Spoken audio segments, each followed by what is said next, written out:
tangled up all over the place. It's tangled up in wires. I was singing this song and then I decided to change the words so I don't get DMCA'd. The fact that I would is absurd. I have you on for 4 hours waiting for books. The more you ask, the more I don't want to do it. Yeah, I'm not going to lie to you. Alright, Gojira, see ya.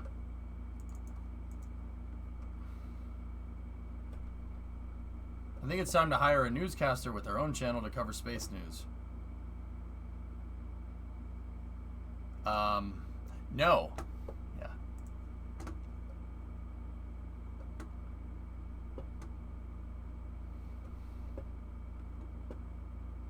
Shouldn't it be called Super Chungus? So basically, WinHop isn't a thing anymore? Something like that, Swishio, yeah. What books? I have a book behind me called The Fighting Sailor. It's about Admiral Halsey.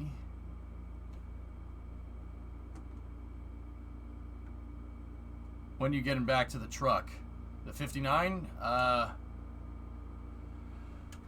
After this week, depending on how much I get done with the SSTO geek, I'm probably gonna do a sprint next week and just work on the truck in the morning and come home and play KSP at night.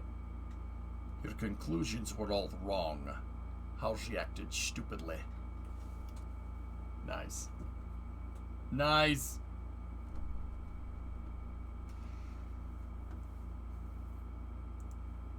It's very rare that I would use that reference in context, so, yeah. I figured you were pretty close, Geek. I'm trying to get it done basically by the end of this month, by the end of June. I want it for the summer, and I'm sick of seeing it sit there. It's really annoying. Like, really annoying. Huh.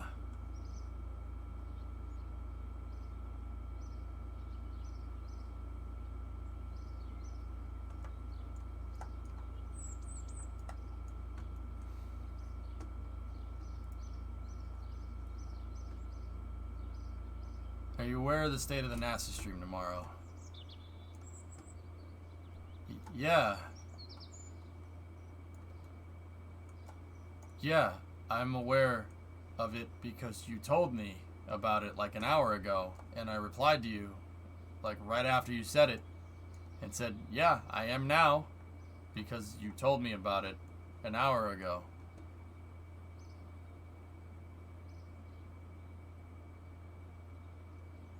Or did I dream that you didn't hear me? Oh. Okay.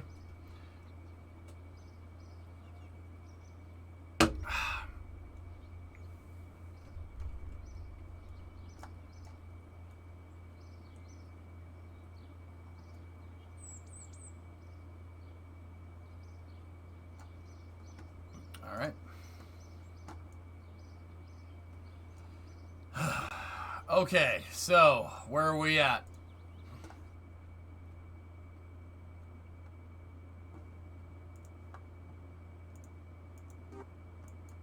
Come on back now. There we go. Books, please.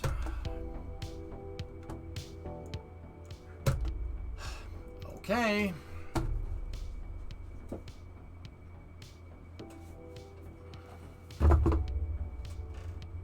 Remo has been on a book buying spree, and I guess I'm not exempt from this book buying spree.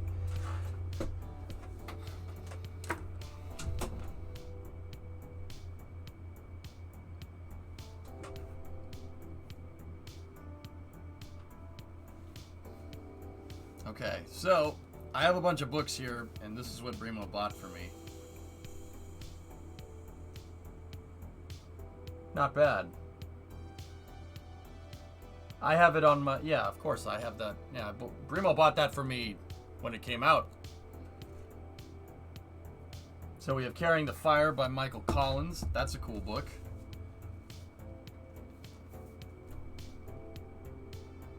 Nice. Yeah, I'll be reading this.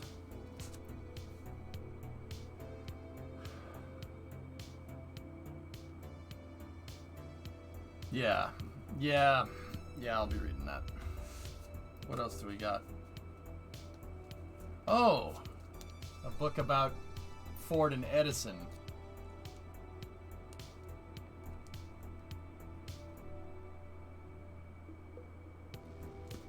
I absorb information, drummer. That's what I like doing. Ooh.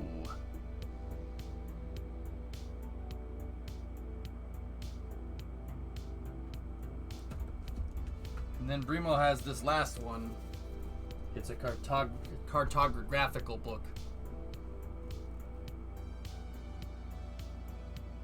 Cool. Are there pictures in it? Oh yes, there are pictures. There's lots of pictures. Ooh, I like this book a lot. There's a lot of pictures in here of old maps of Boston.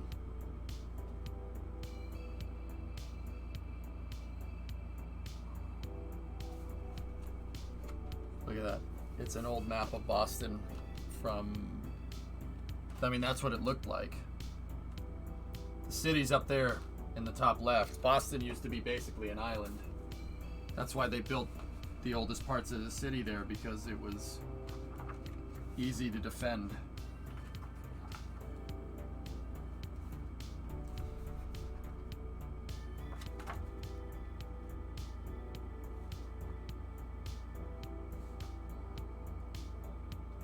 Ooh, wow.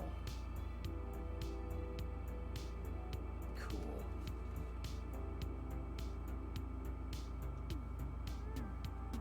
Cool. Look at these old maps, dude. That's the old maps before they filled in Back Bay.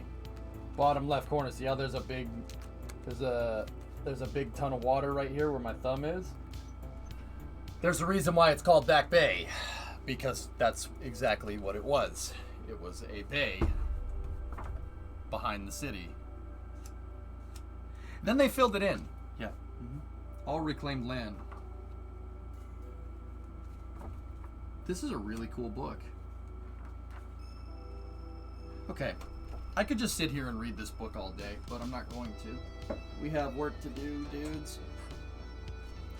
Filled it in with what? Well, Boston has a bunch of hills around it.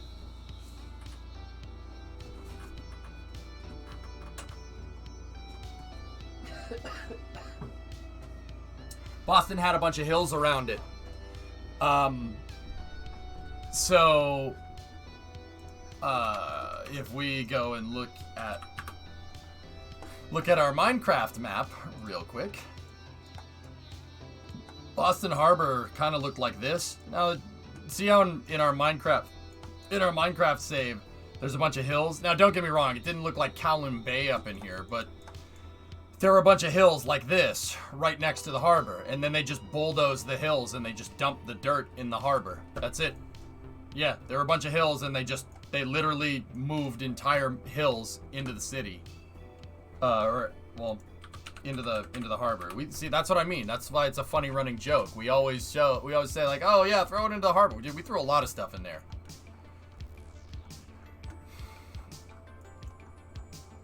So, like, if you look, Boston, this right here, you can kind of see where it was. Right here was the original shoreline. You see that road? This road. That was the original shoreline. And you see how all these roads kind of go this way? That's because that was the land bridge. What is it? Tremont Street, right here. So that road used to go right through here. They redesigned it when they put I-90 in there. The road used to go right here, used to go through here like this, and it used to go down here that way, right? That's Tremont Street, if I'm remembering correctly. Yeah, Tremont Street was the only way in or out of Boston. And then you can so, okay, look. Anywhere there's grids, anywhere where you see nice coherent grids, reclaimed land. Yeah. Anywhere where there's not coherent grids like this in South Boston, not reclaimed land. Pretty easy to spot. Yeah. All of this right here, that was harbor. That's reclaimed land. This used to be the shoreline right here. And the bay used to go down here, right to where you see incoherent roads, right? All this used to be water right here.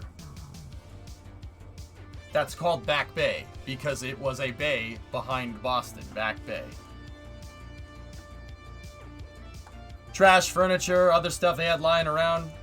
Ah, no, they leveled the hills. Like I said, there were hills all up in here. It's hard to tell from the photogrammetric map, but yeah, there was a bunch of hills, like right up in here. And they basically bulldozed the hills before bulldozers were a thing and just dumped it all into the harbor.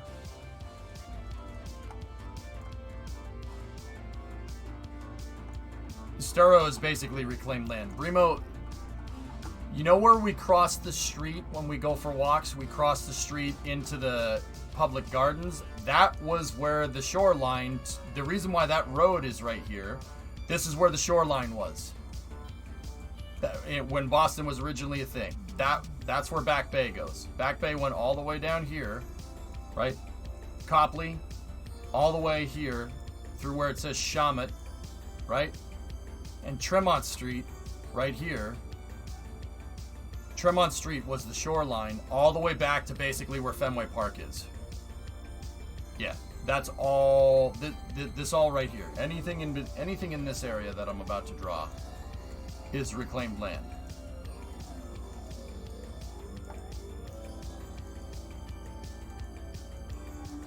Right up in there.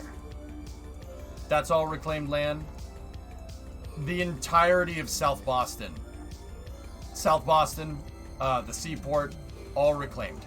The shoreline, Boston's original shoreline went down here and popped out like over here somewhere.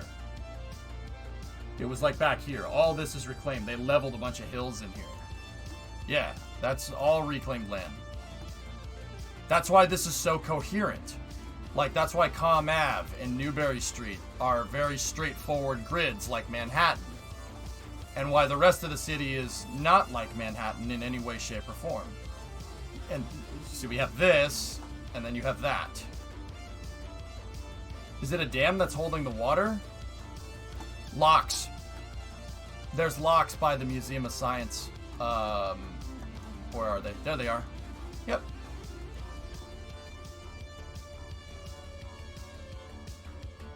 We didn't take it to orbit, Casper, but yeah.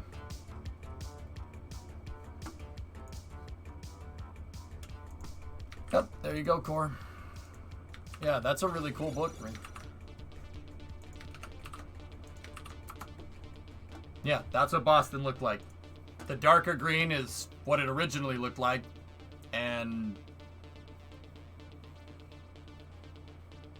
yeah, that's what it, the lighter green is where the shoreline is now.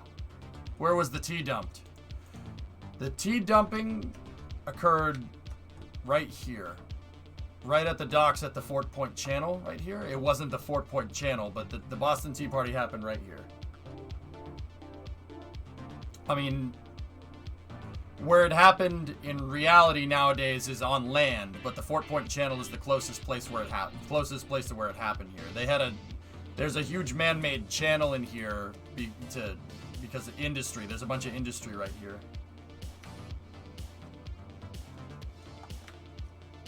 Yep, there's locks. Mm-hmm. Yep. There you go. Yeah, it's funny because there's a fort right here, and that fort is called Castle Island. It's not an island anymore. It was. We could go down a rabbit hole with that if you really wanted to one of these days. It's very interesting stuff. I mean, New York is the same way.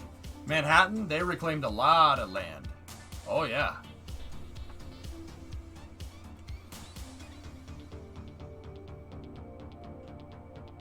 You had no idea Boston had that much reclaimed land? Oh, that's... All right.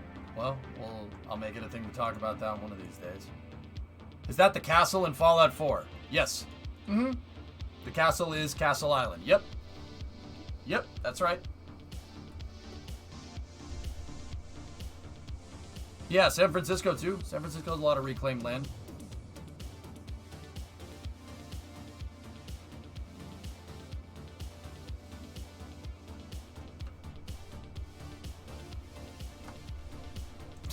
I don't know. Alright. Yeah, that's right, Bill. Is Fallout 4 much like real life Boston? Fallout 4 is like if you tried to take Boston and make it into a Disney World exhibit. It's like a smaller, you know how like theme parks have like smaller versions of like the actual real things? The Fallout 4 map is like that. It's like a theme park version of a real Boston. It's Boston Extract. That's a good way to put it. Alright, so where did we leave off on Saturday? So on Saturday we flew it. Like Los Santos to Los Angeles. Precisely, hairy guy. Yeah. So where did we leave off? Well, we flew this thing into space. Well, I flew one on a suborbital flight. It flew into space just fine. Well, it flew into space just fine until it didn't. Here, let me read. Brain fragmented. Please wait. Rebooting.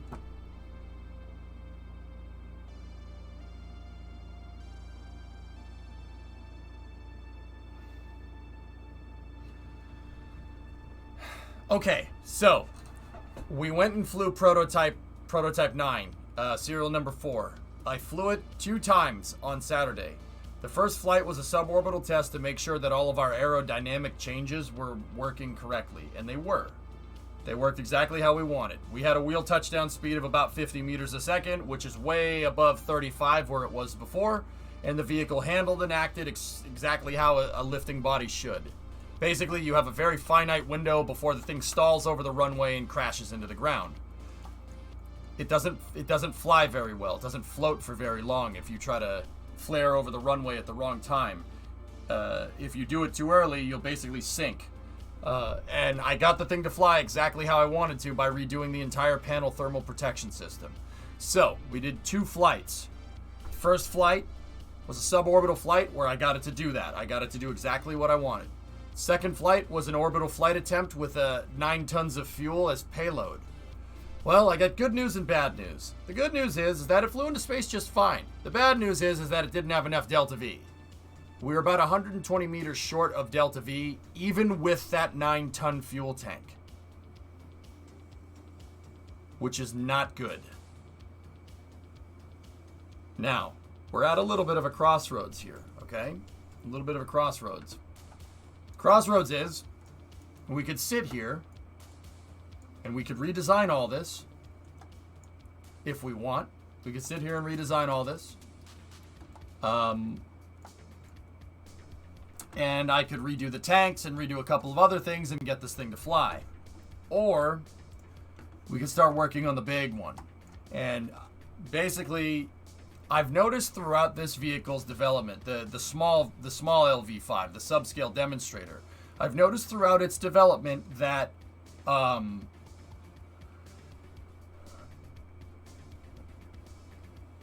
my mass estimations were a little bit over what they should have been. So basically what I need to do is over-engineer the tank design, and I need to make sure that the tanks have enough delta V to move what I think it's going to move into space, basically times 2. And that should give me a good thing. I'll basically engineer it to pull like 18 tons of payload into space. And with 18 tons of payload in the payload bay, if I design it to be able to go into space with that and then come back down, yeah, that should be overkill. Basically, design it to have like 5,000 meters a second delta V with 18 tons inside of its payload bay, and we should be good. So As long as I do that, we should be fine, because I didn't make the mass estimations right with this. I know what mass estimations to make. Now, we could still use this for suborbital purposes if we really want to, but I don't think we really need to be honest with you. I don't think redoing this is worth my time. I think we should, because we have about 2 weeks left to build the big version. I think we should give the new one design around 18 tons of payload, and probably about another 18 tons of thermal protection system and aero shell, and then go from there. As long as I put panels and wings in, for the most part, these same exact spots with the bigger version of this, we should be fine.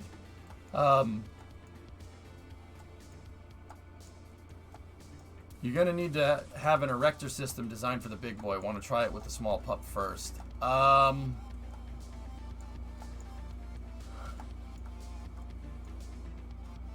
Yeah. We could do integration testing with this. Yeah, sure. That's no problem. But I think we could either refine this and figure out a way to give it enough fuel to get into space. Or yeah, we could just leave it as a subscale prototype, which is basically what it ended up being. I would maybe like to come back and revise this thing a little bit to get it to be able to move crew into space. At least, I mean, the mass fractions would be small enough with people aboard that we could probably figure out a way to reconfigure the fuel tanks just a little bit to get more performance out of it, but who knows. This fat one is the small one. Yeah, Blotto, hey, just you didn't that time, but don't try not to curse during the day here on this stream. But yeah, this is the small one. But this basically gave me a blueprint for how I'm going to build the bigger one. Just on the bigger one, these triangles right here will be those triangles, and these triangles will, on the big one, will be the triangle here that's double their height. Right? Because if you look, and this is part of the reason why I use the triangle thermal protection system. If you look, right, all these triangles are proportional to each other. Take a look.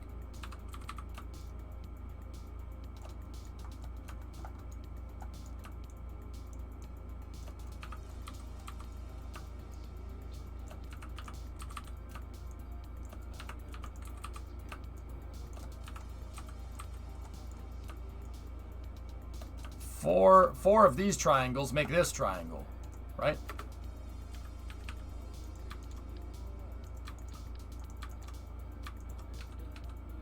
See?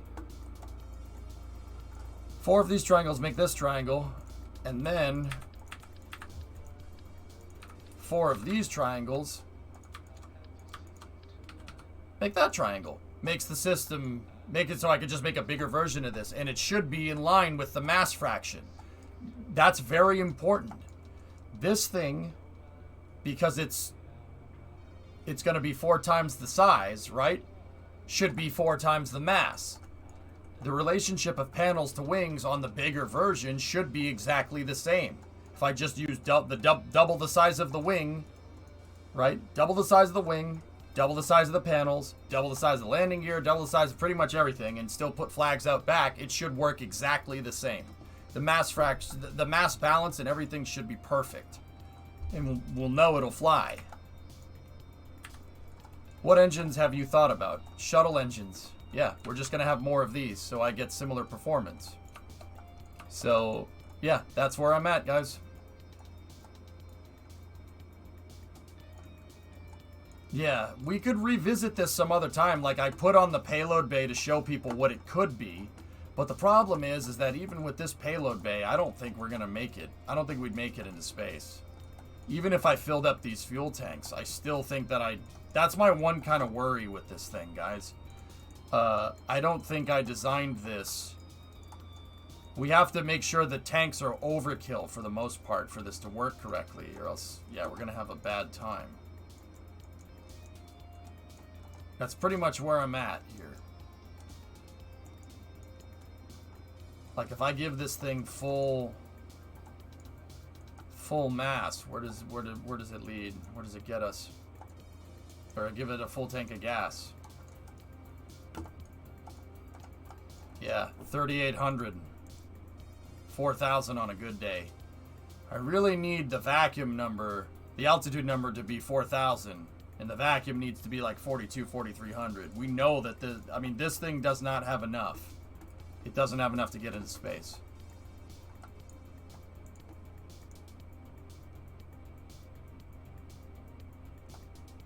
But double the dry mass and surface area will give you 4 times the fuel and payload volumes, won't it?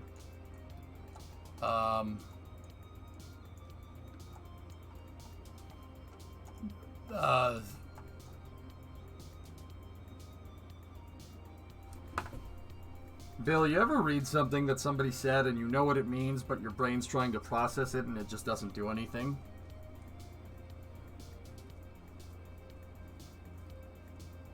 Cube square law? Nope, still nothing.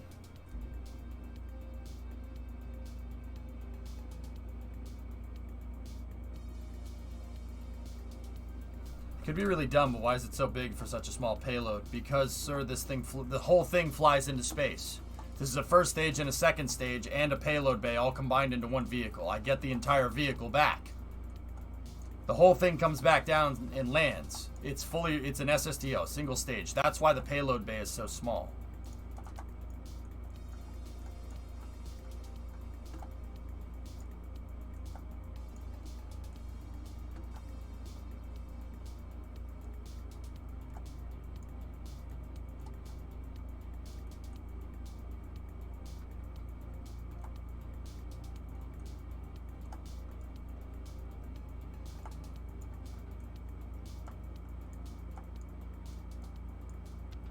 Yeah, okay, yeah, Bill, yeah, in that regard, yeah, you're right, I'm pretty sure. I think I get it. I think I understand what you're saying. Alright, so, we're gonna leave this basically the way that it is. I'm gonna get the fuel out of it so I don't accidentally put it out with fuel inside of it. And now we gotta work on our tankage for the big boy. That's what I wanna mess with today. I'll figure out the tankage. And we will overestimate stuff on purpose because KSP's mass fraction is caca. Gonna go in here and freaking select all the damn tanks. So once again, I don't know if I'll ever get the other one arrow and the other one spear. Yeah. How about flying Dorito? No. I don't know if we'll ever go back to this thing and get it to work right, but it was a demonstrator. It was to show that you could do this. It's possible. So, let me just back out real quick.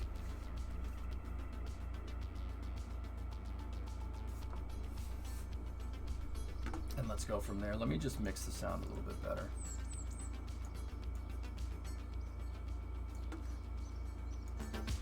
There we go.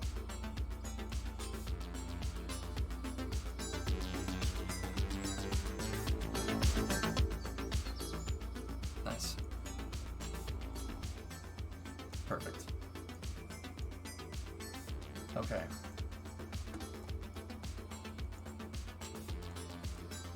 It says it right in the SPH Ninja. The mass fraction is more or less the same for all the tanks, Josh. So the only thing to do is just to over-engineer the thing. The other thing that we have to do is we have to do our time warps for the day.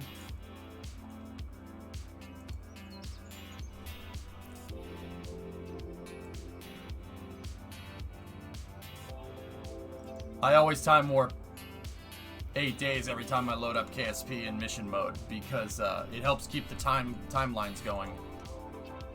So like, it makes it a little more difficult in that I have to basically plan, like, if we're engineering a new project, I have to plan it around like transfer windows if we're going somewhere like to Duna or wherever. It doesn't really make a lot of sense right now, but it's more fun to engineer and it'll make more sense later.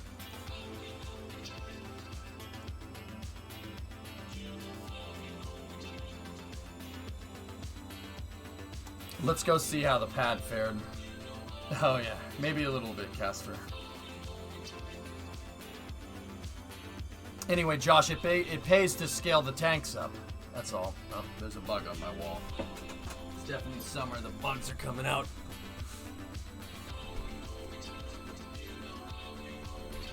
Let's take a look. How did this thing all hold up? Yeah, it cooked the pad. We're gonna need to recover. Yeah, it cooked the pad pretty badly. It's okay. I'll just leave it here. Alright, Velo. See ya.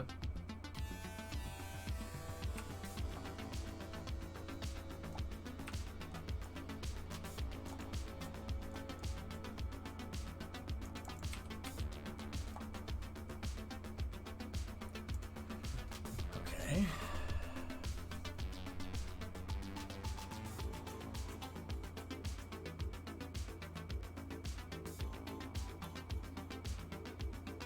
Yeah, freshman. So yeah, won't that work in my favor?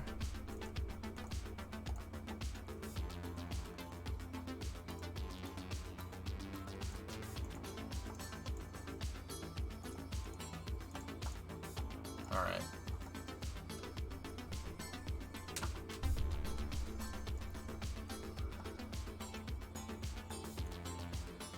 Every tank has the same mass fraction except the Mark II tanks. It has a lower mass fraction of 8.2 and Mark III is 7.8. I don't know, Ryan.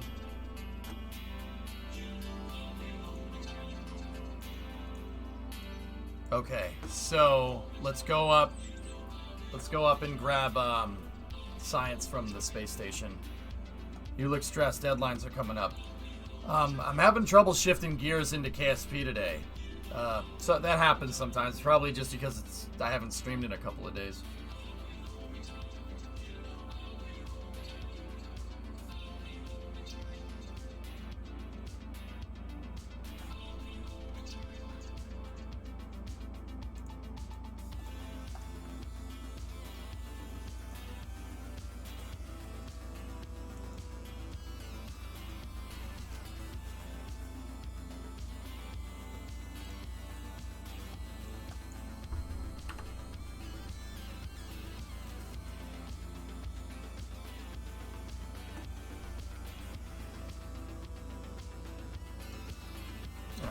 Well, let's go in here and we'll start engineering out the fuel tanks here.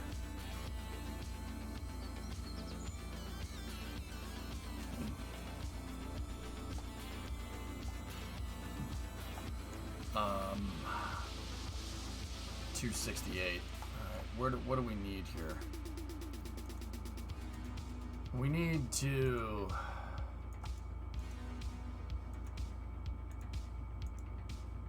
I need to unlock the payload bay here. So we need 550 science. Oh, crap. Maybe we should work on getting that before we go and start. Hey, Alucard, is the DART program dead? Chat canceled it, Jonas. What do you want? I mean, yeah, chat canceled the thing, dude. We might need that larger landing gear, too, for this thing.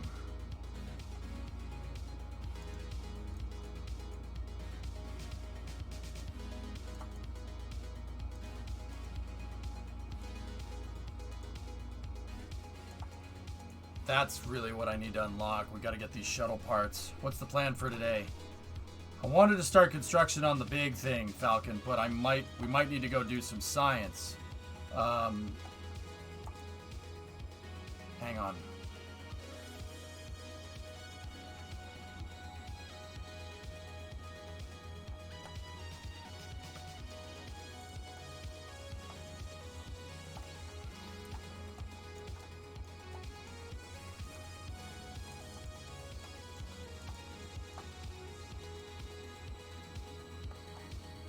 Let me check something.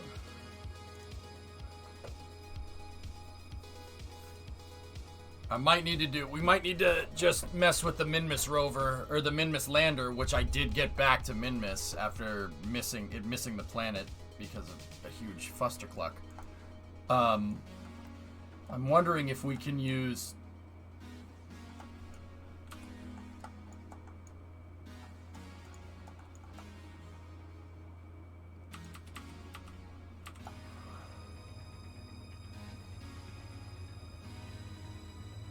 I'm wondering what happens when it goes out of line of sight from KSC. What happens? Can we relay? Nope. Tidris isn't enough.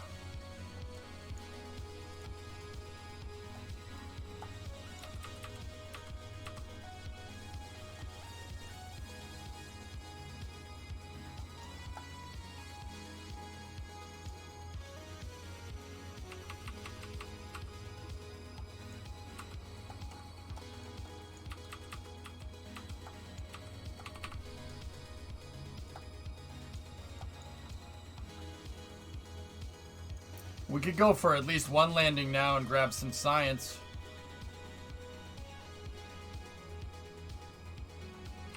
Nope.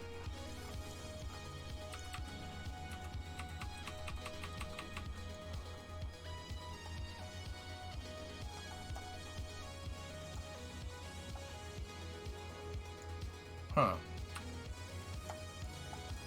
Can we get some science from here? Oh, we didn't. Here, I can get some science here. That's what we'll do.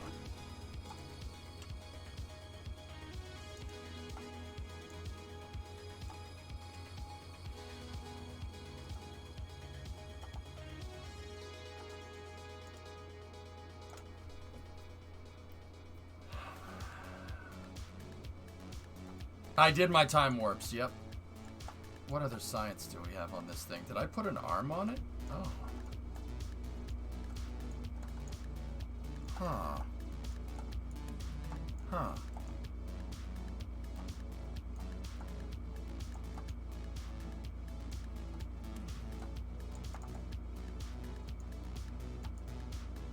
Temperature and barometer, and then...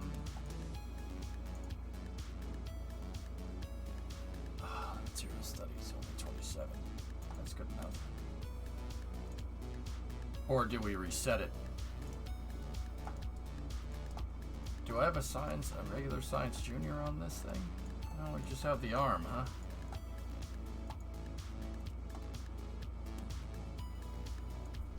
Should we land it? Nice lander. Thank you. Got plenty of time. If we landed on this highlands right here.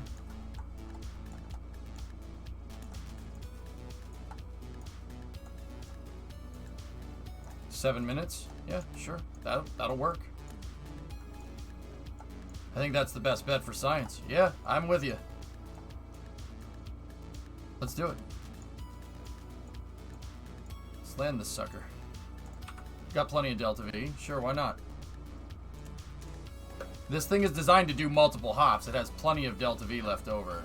So, and 7 minutes should be enough to maintain connection all the way down. If it's not, it crashes into the surface. Oh well. What's the actual equivalent to min-miss? There isn't one. Alright, let's send this thing down there real quick.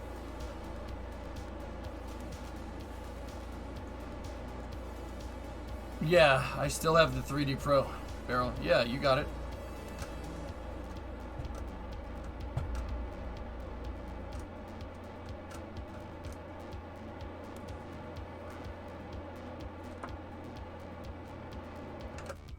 Alright.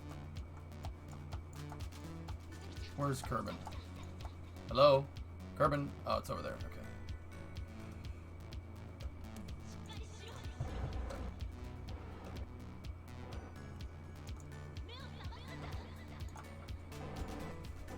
Turn on the ground altimeter.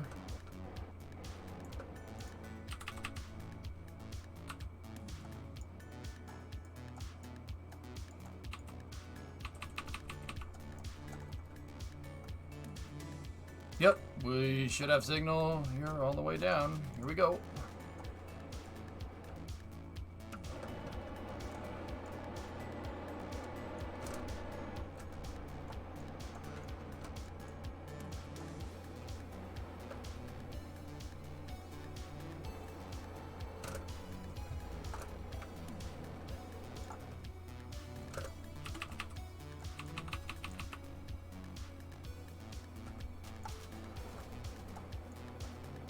I hope we don't lose connection if we land in a ditch or something.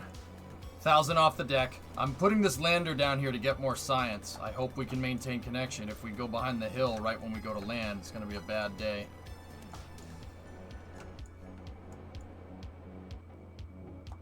$500 meters.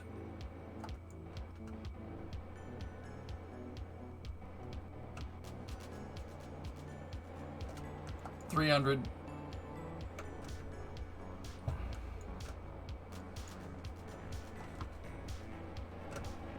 Surface indicator would be useful right around now. 50 meters.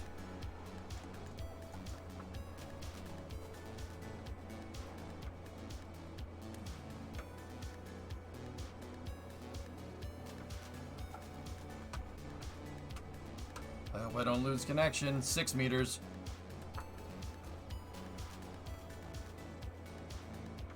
Okay. Well, we've rather unceremoniously landed on Minmus for the first time.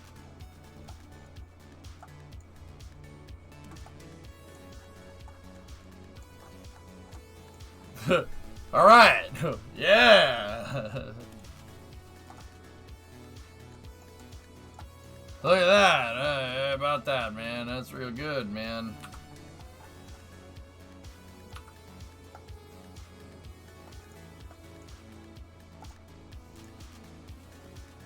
Here, let's transmit some science up in here.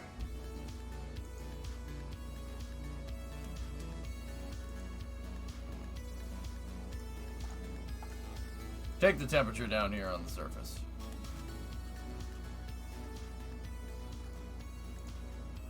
Get me some seismic data. Yeah, I needed the extra science to unlock the parts to make the bigger SSTO. I need to get 500 so we can make it. Turn off SAS. Don't tell me what to do, Sneaky. Oh, good call. Alright, let's try this. Material studies, baby. It's only 33. Don't ask me what to do, Sneaky. Do I look like I know what's going on? Yeah, Zelter, they're like, oh, alright. It's gonna be in-opt after we transmit, so...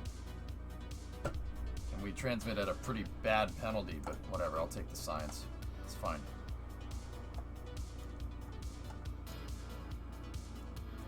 And this was a rescued mission. Remember, this mission went real bad. World first milestones, yay! We got some science from getting these Minmus goals figured out, which is pretty cool.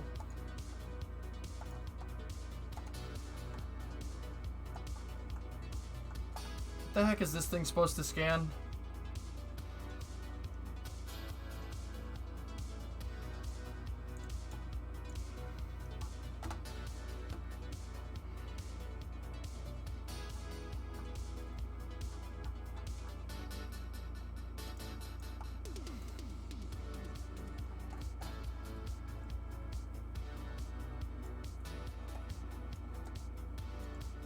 Scans rocks. Do we have any of the good type of rocks around?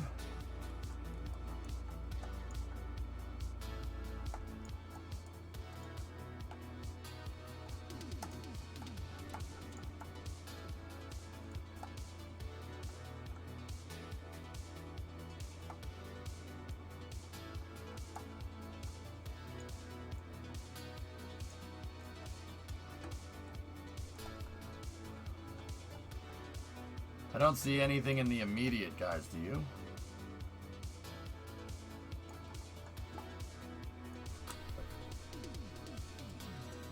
Yeah, they're a little bit difficult, Sneaky.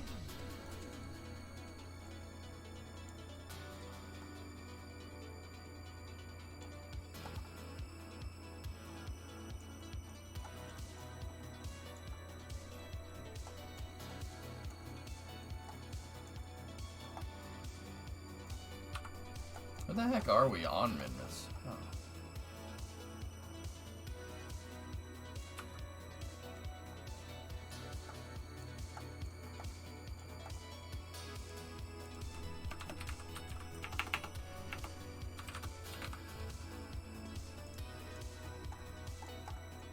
Just saw one down the hill.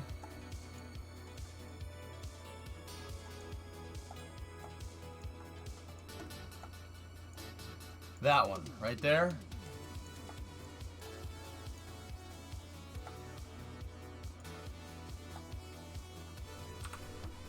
Do we have enough time? No, KSC is going over the horizon. Let me wait a couple hours.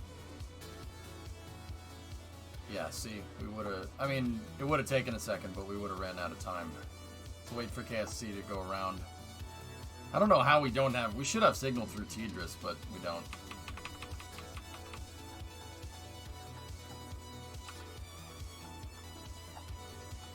Oh, we are in terrible phasing right now.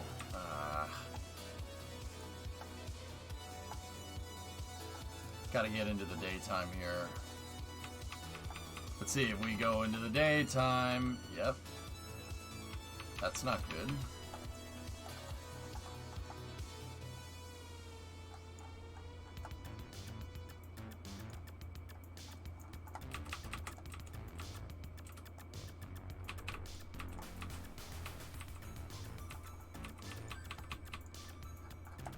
Alright, we should be able to do it now.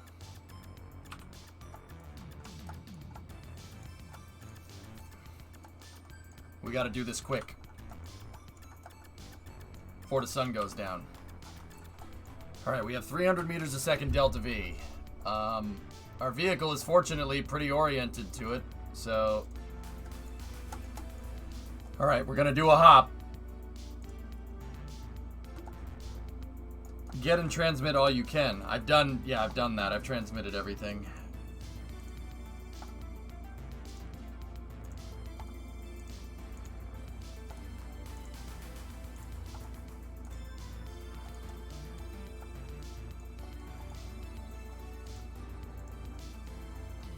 Alright, let's go. Would it be worth it to hop to another biome? I have enough Delta V to do both of those things, Sawyer. So, alright, let's do it.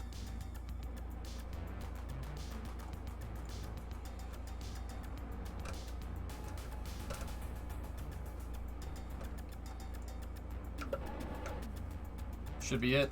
That should be enough. Min-Miss do be like that, man.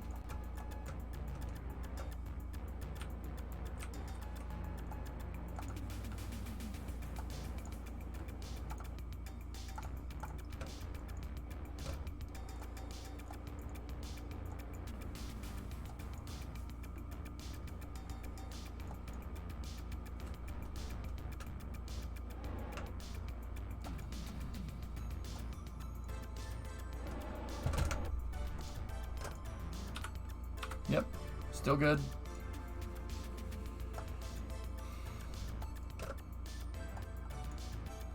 You could get into orbit with a model rocket. Yeah. People are asking what Min-Miss is. Min-Miss doesn't have an analog in real life. They made it here to... They put it here to make Kerbin a little bit different than, like, to another planet. It's supposed to be a captured asteroid.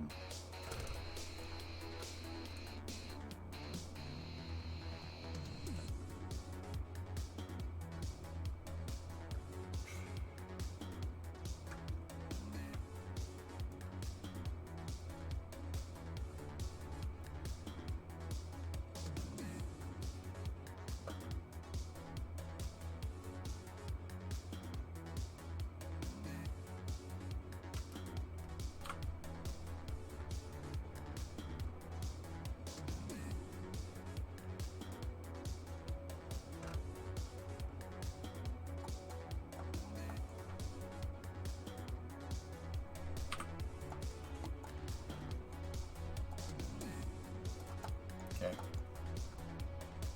Let's hover for a second.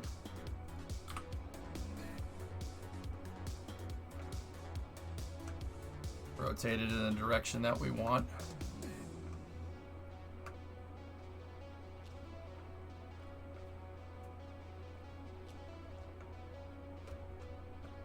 It's like playing Lunar Lander on Atari.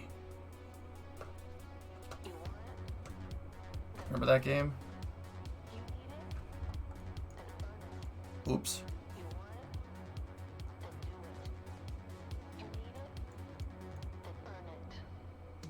Hopefully we don't crack and strike.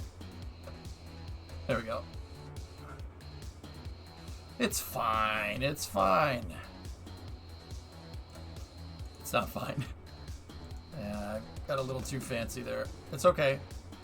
It's okay. Seriously, it's not a problem. Min-miss is that freaking forgiving, guys.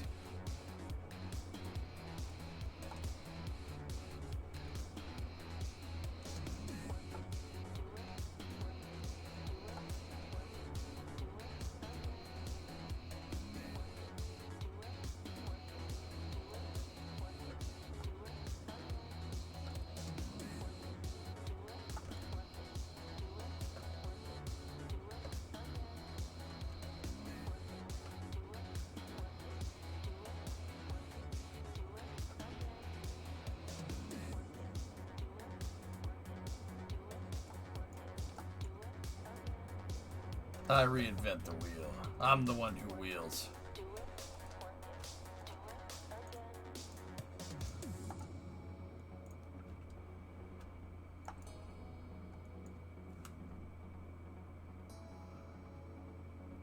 Are we in range now?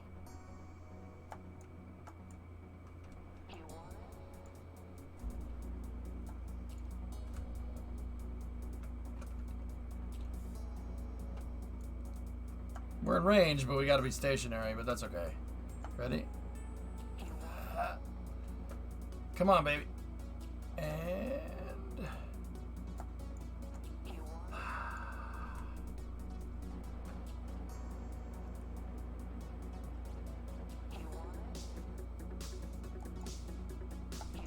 Sweet.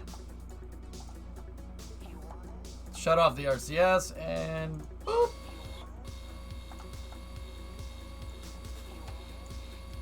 Scan it. Russian Judge gives it a 6.3. Oh well. Beep boop.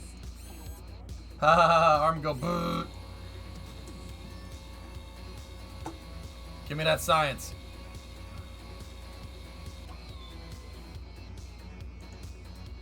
Oh, I hope we don't run out of EC.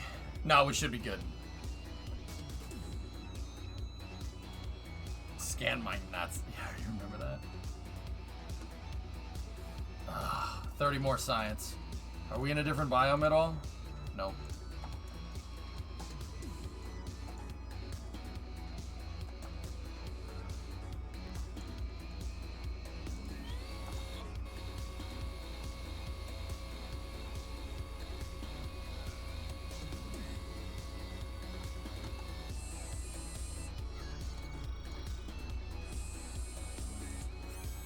Nice.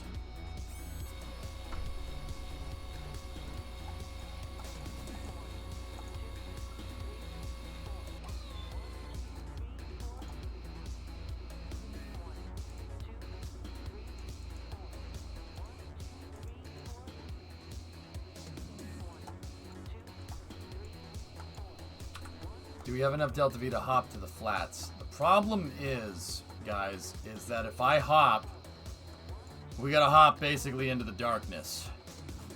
I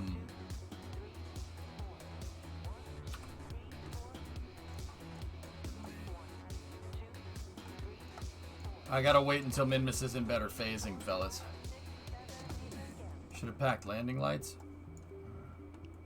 It's Tuesday. Why are you live? Oh, it wasn't live yesterday because it was Memorial Day, Karmas. Well, we have 400 science now. Maybe, are we in a different biome? We're in the Midlands. Okay. I didn't load this down with any other science equipment. I could have sworn that I did. Nope. Maybe that's all I had at the time. I don't know. I was really drunk at the time.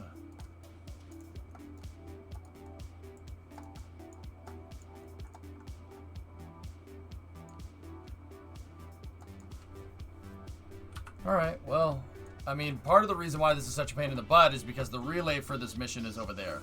Yeah. Yeah, it's over there. So we have 230 meters a second Delta V. That should be good for one hop, but I don't know which way we should hop.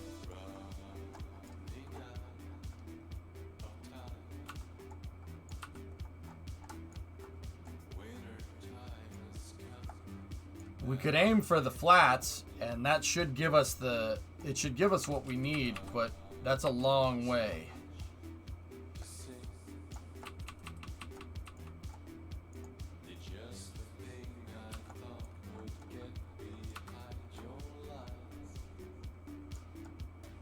Yeah, I should aim for this flat. If I can hit the flats, we should be able to get it. Is KSC going to stay in range, though? It's not. It's definitely not. Well, we don't know that for sure. There's a dot of flats in the dark. That?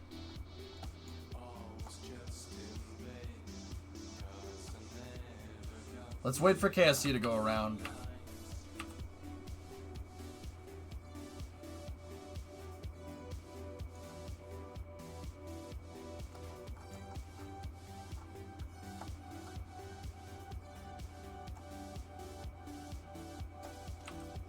Ugh, the phasing that we're in right now just sucks.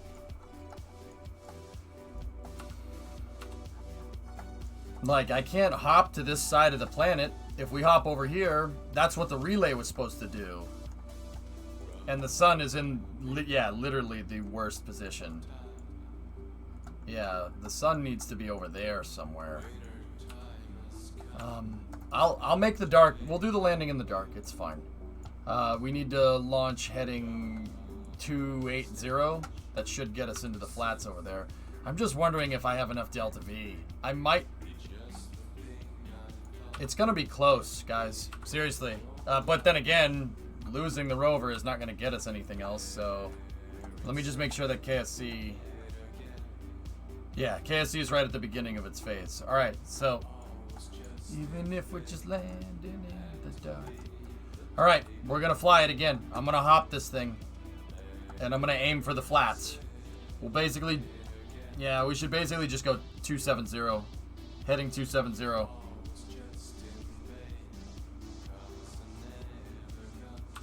We've transmitted all the science that we can. So, ready? 1, 2, 3. Boop.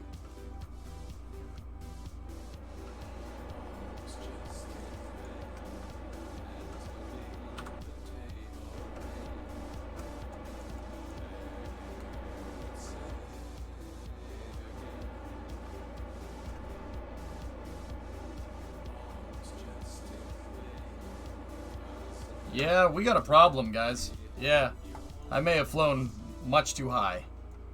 We gotta push it. There we go. Planet's gonna spin underneath us. That should get us right into the flats. Yeah, we'll probably end up losing the lander. It's okay. It's not a problem. Wasn't gonna get us any more science anyway, and it got us already about 150 science anyway. Let's see what kind of TWR I have with my RCS.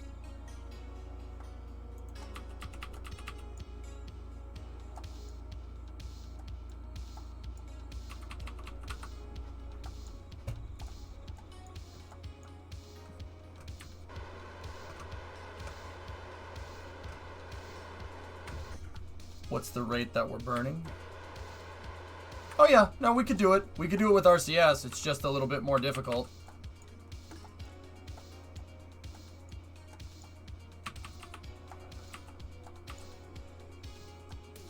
Alright, let's do it. Ready? Let's see if we can get it. Could you do science above the flats? I don't think so. I think I've already gotten that. Alright.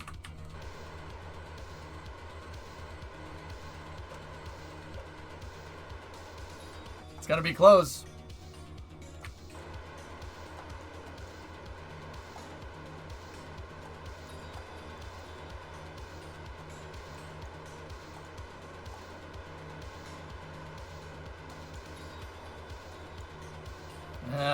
See, the RCS, we have the Delta V, but we don't have the TWR.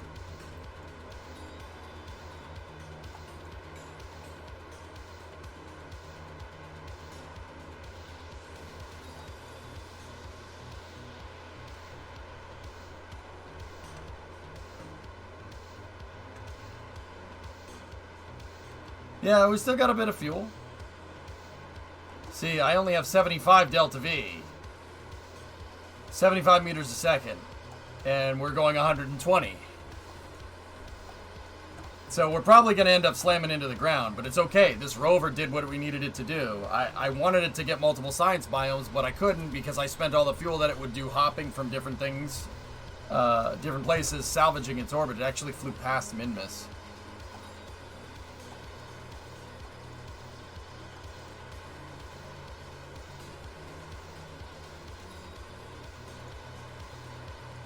See, our climb rate is not bad. Alright, here, ready? Let's see if we can do it.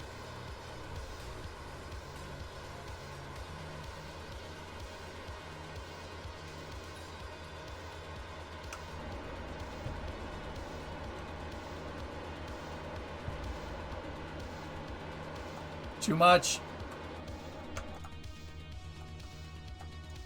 There is no way. Come on. Oh gosh. Okay, alright, we'll live. We'll live. We'll live. We're alright. Relax. Relax. That was only the decoupler. It was the satellite dispenser. We bounced. Come on.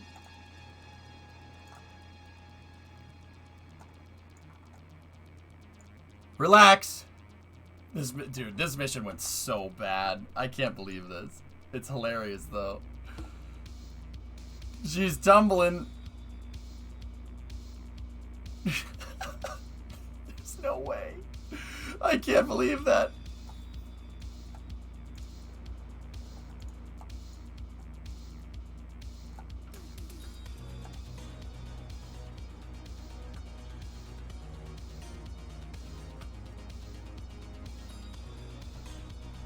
Come on. Come on. Come on. Come on.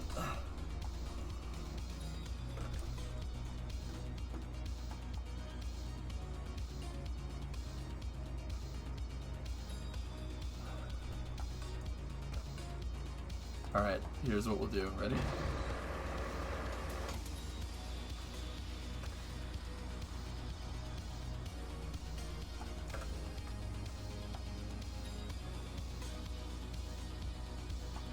Still got plenty of mono propellant left. So lift this up like this. And then, ready?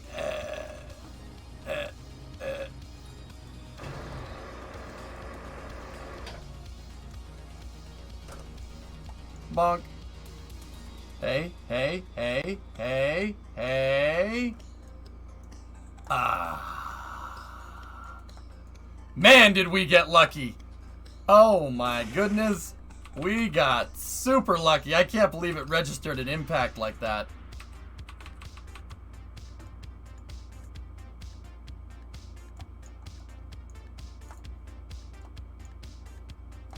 All right.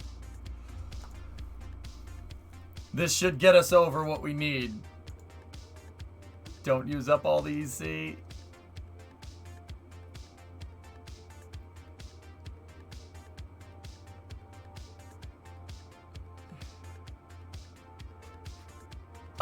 Oh no! Michael Bay was the space mission. Alright, we gotta go around one more time.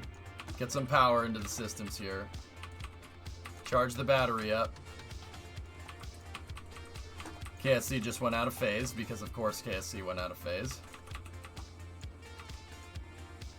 I can't believe it. I can't believe we saved it. That's gonna make things so much easier.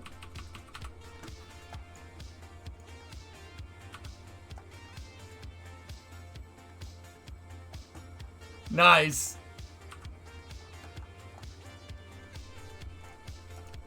Oh, I need more charge.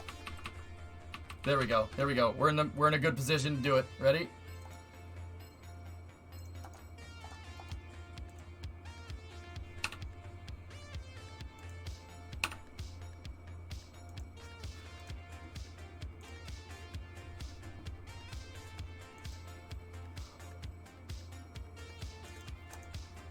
Come on. Have enough. Get us above 500. Yeah, 504. Okay. 50 data received. Okay. One for the space history books. Log the temperature. 519. Log pressure. Pressure theta. 542. Oh, man. Do we have anything else? No.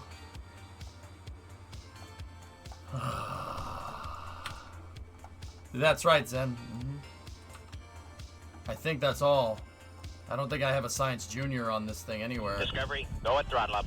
Wood, 19-month resub, and Mustache Minor with a 33-month resub. Yeah, I agree, Sawyer. There's probably station science, so we'll just leave that there. And, yeah, that's basically where it's gonna stay.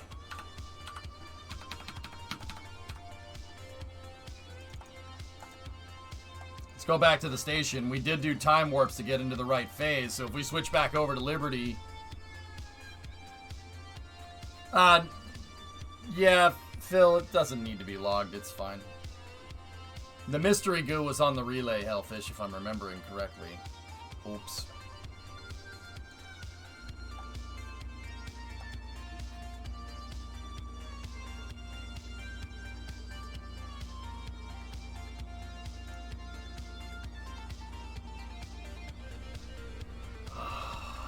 Transmit that sweet science. Yes. All right, that puts us over where we need to be. And we got some money for it, too. Good.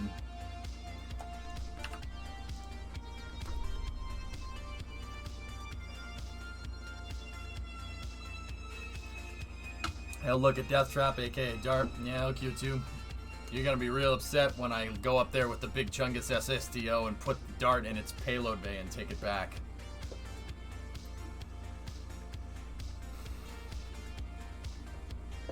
Can you get that last bit of science from scanning your Tier 3 building at the Space Center? Yeah. I'm actually okay with that. Alright, that should give us enough to unlock this. 550. There it is. We got the big control surfaces, and we got the cargo bay. Ready? There we go.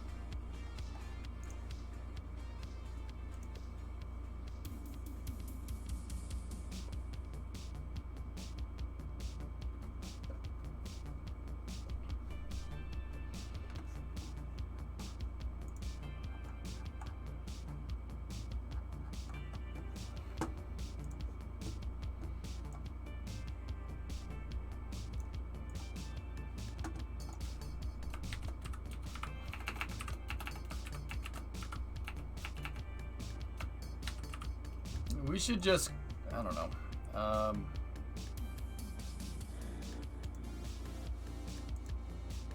That 2-5 fairing should do us right. I'm still shocked. I can't believe the lander survived. That helped us so much. This is part of the LV5 program.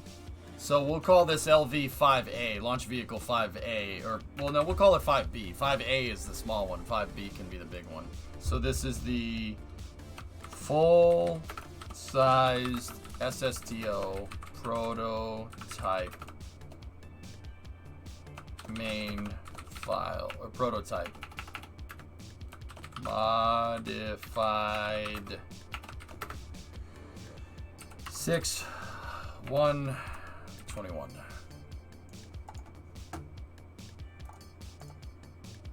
There we go.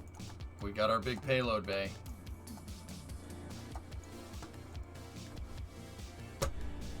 All right.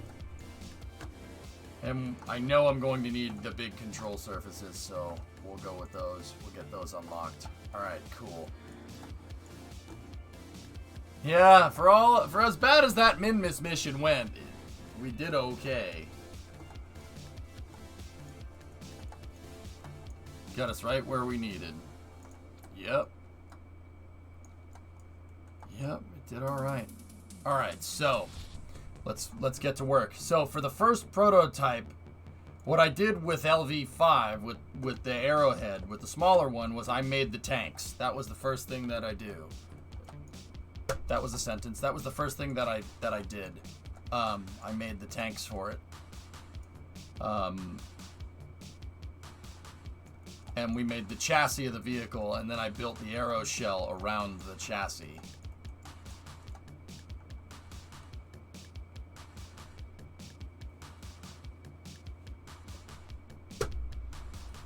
Okay, and then I used the girder segment right there. That girder segment probably should have ended up being a payload bay, but that's all right.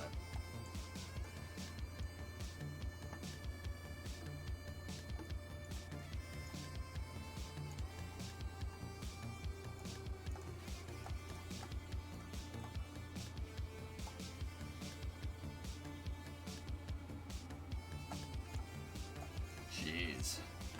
All right, so let's play with some tank designs, I suppose.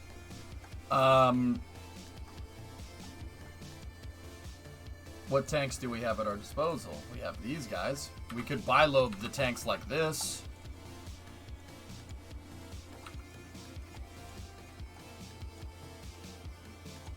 Oh, and I'm gonna do all of my testing with the payload bay and 18 tons of payload in the payload bay. When is the big one? When is the us big one going to fly? When I'm ready. Yeah, when it's done is the answer to that question. Yeah, when it's done is when it'll fly. You mean 2 times 18? I just mean 18 tons. That's my payload capacity. Yeah, it'll fly in 2 hours. Exactly. Yep. No, it won't. How many engines are you planning to use? Don't know. Yeah, I don't have the answer to that. Let's figure out some tank designs here, huh?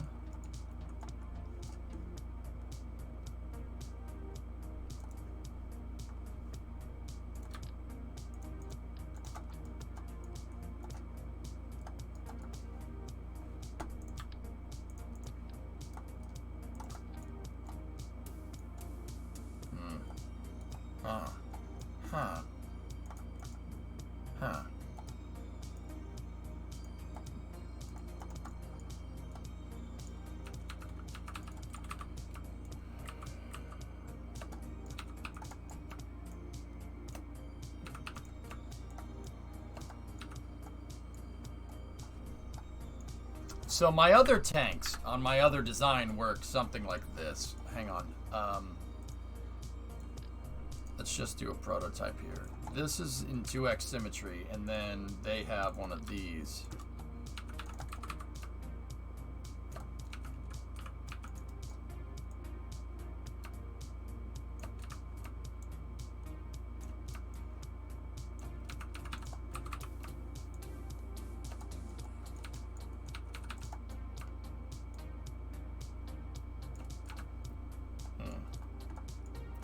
That scale doesn't work as well with these than it does as it does with the Rocco Max.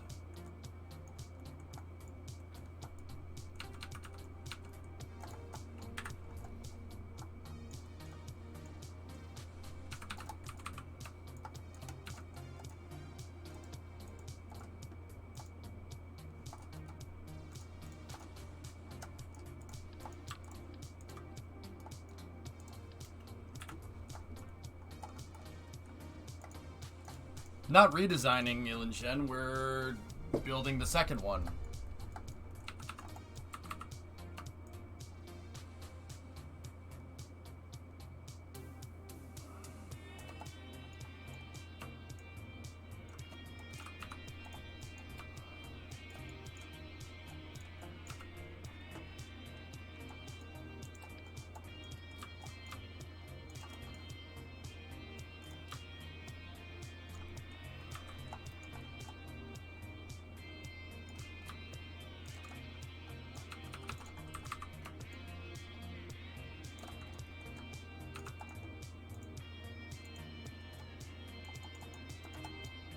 Oh, baby.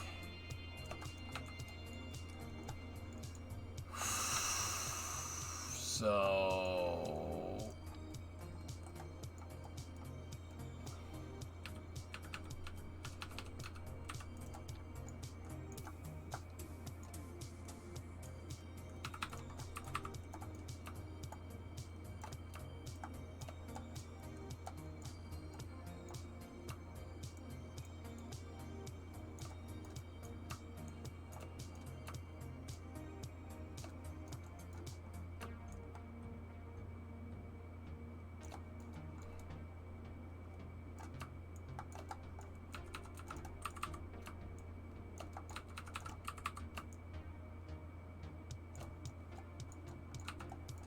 damn.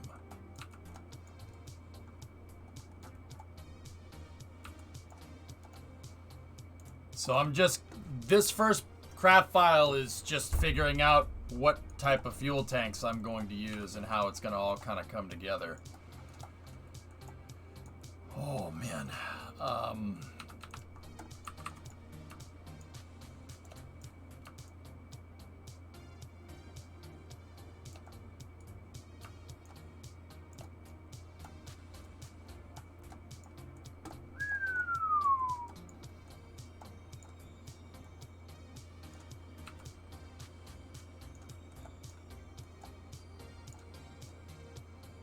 Check all the mass fractions. All the mass fractions on these tanks are the exact same, lols. Yeah, they're the same, dude.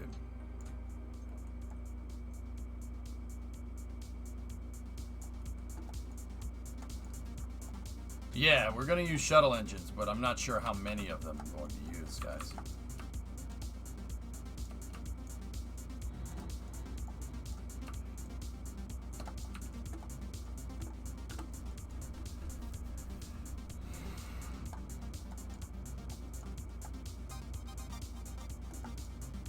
And then the front tanks here.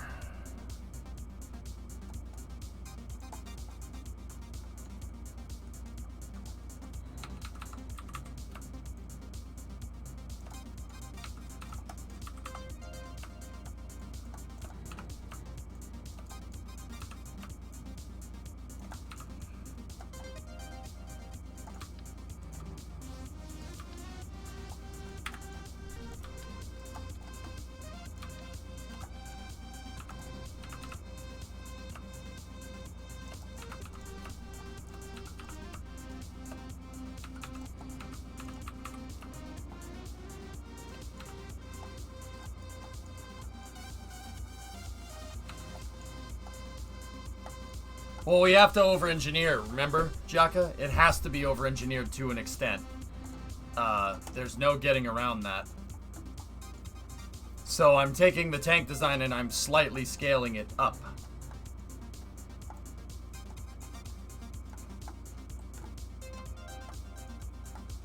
What? You're on? Thought you'd be off today. I took yesterday off.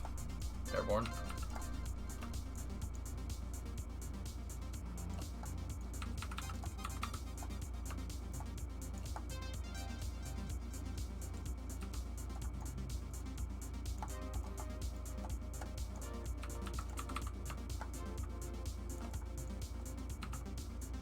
Yeah, I took it off yesterday, dude.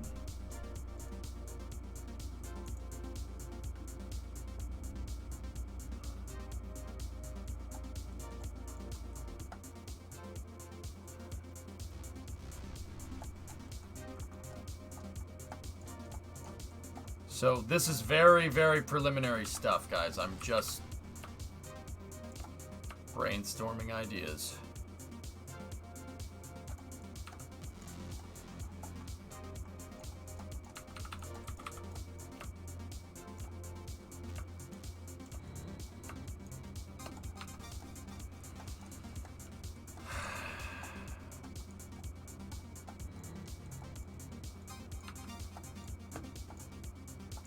I recommend you make the Mark III cargo bay a deployable unit item.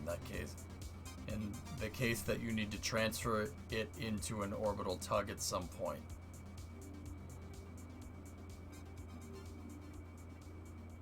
What? Wait, why? Why? Why would I do that?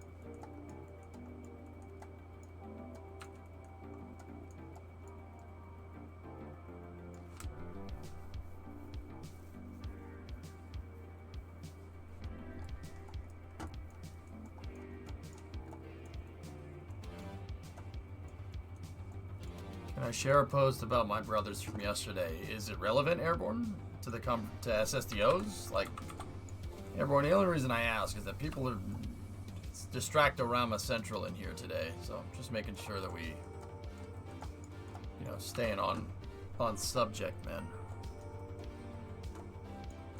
Wait, so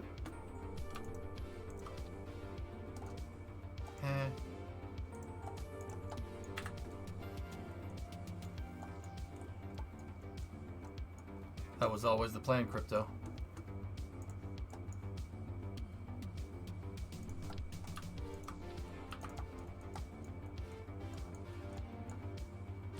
Nah, Doom, that's a cool idea, but an integrated payload bay is, I'm pretty sure that's what's needed for this design. I like that idea, modular payload bay that you could pull out like a shipping container. That would be pretty cool.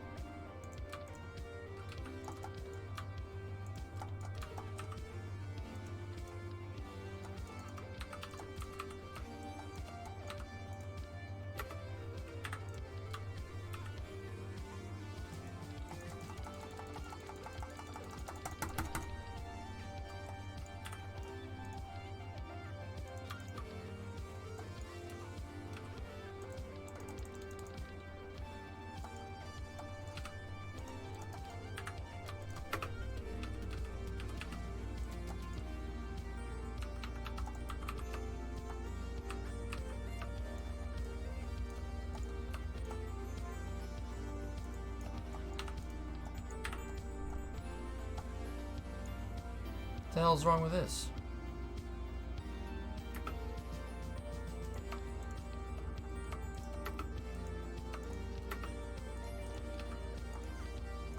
No, no, just can't do that.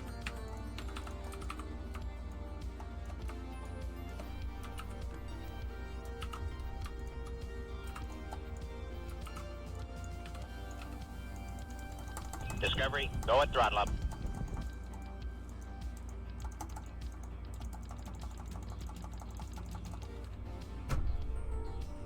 Discovery, go at throttle up. Bastion Fenrir extended their tier 1 subscription through July. Thanks, Bastion. Appreciate it.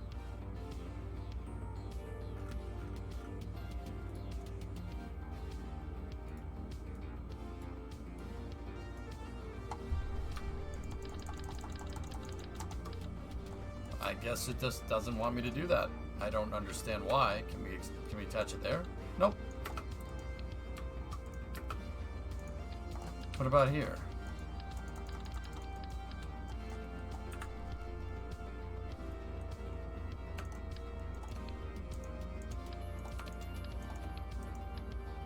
Okay.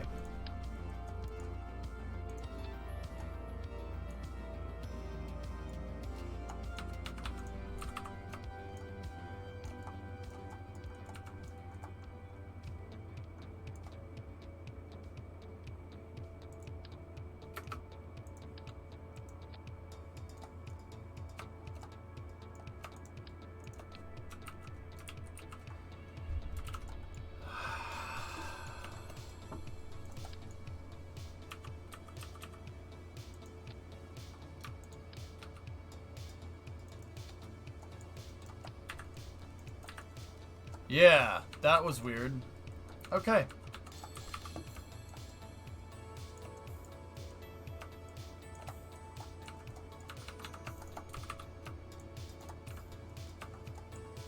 No, it's just a weird input error.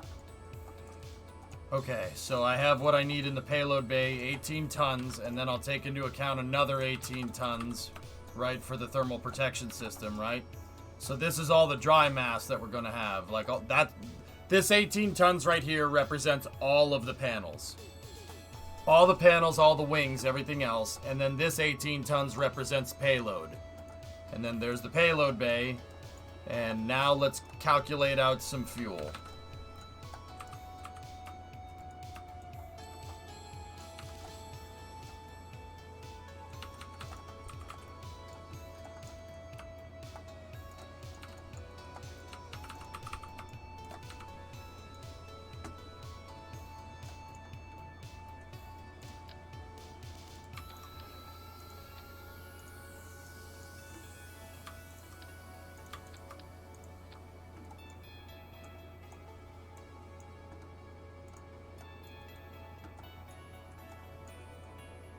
Eight.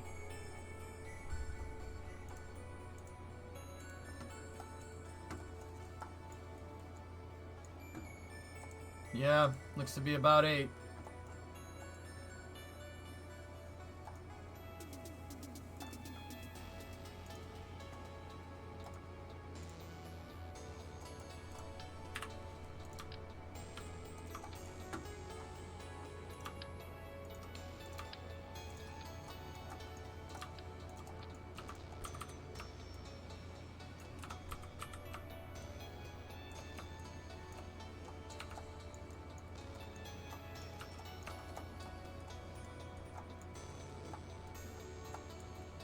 I know, Nasman. That's what we do with SSDOs. They're going to be more expensive. But we get all of this back. We get about 200 G's back. 42.39. I'm taking the arrow shell into account, Jaka, with 18 tons of extra payload. This tank right here is the arrow shell. We're not putting 18 tons of panels on this thing. We know that from the other one. The other one, I figured about 4.5 tons of panels, right? Figured about 4.5 tons of panels, and the arrow shell ended up being about 9 tons, which gave me 0 payload capacity. This, we're gonna double it, and it should double. Is it gonna no, it should quadruple the mass, wouldn't it?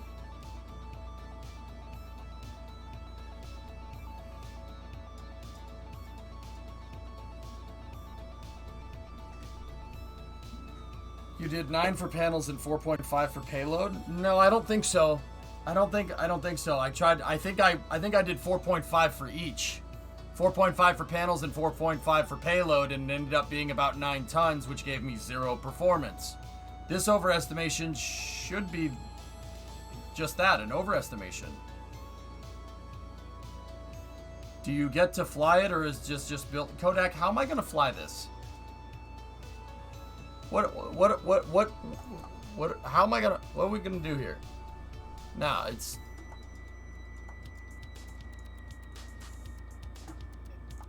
you don't know? It's not ready, dude. So, like, this is what the finished smaller prototype is. What I did was, Kodak, is I built this first, and what we're gonna do here, the big one is going to be, it's just going to look like a bigger version of this. It's going to look exactly the same. I mean, swap some wing components out here or there, right? But it should be about the same. I don't think I'm going to fly anything anytime soon. Probably won't see a test flight until later in the week.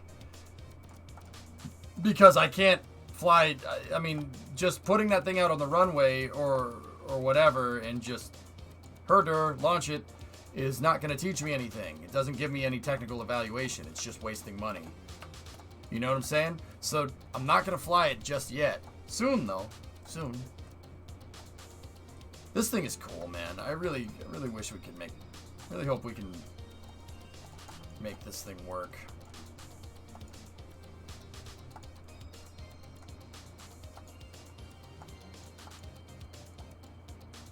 Why does it have Delta V? Oh.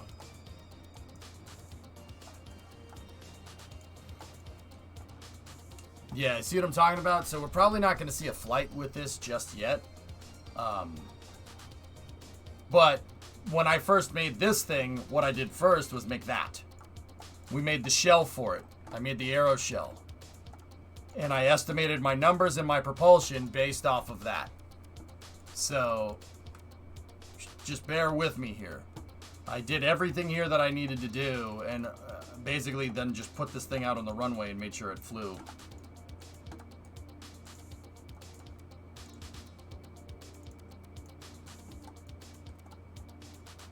Do your rockets generally work first launch? Frank, it depends. Depends, really.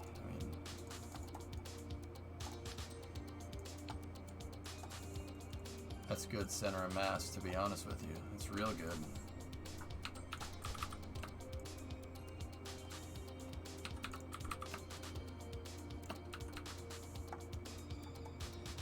Freedom worked pretty well the first time. Freedom 10 worked fine the first time, but those are just conventional rockets, you know?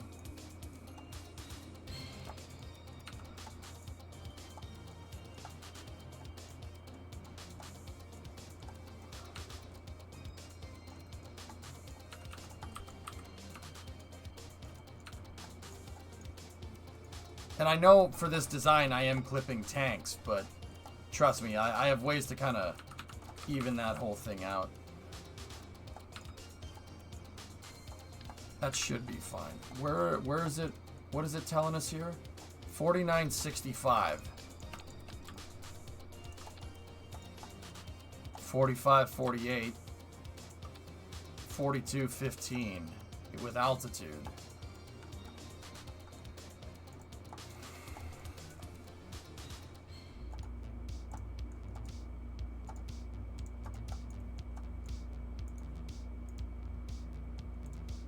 These are closed out, huh?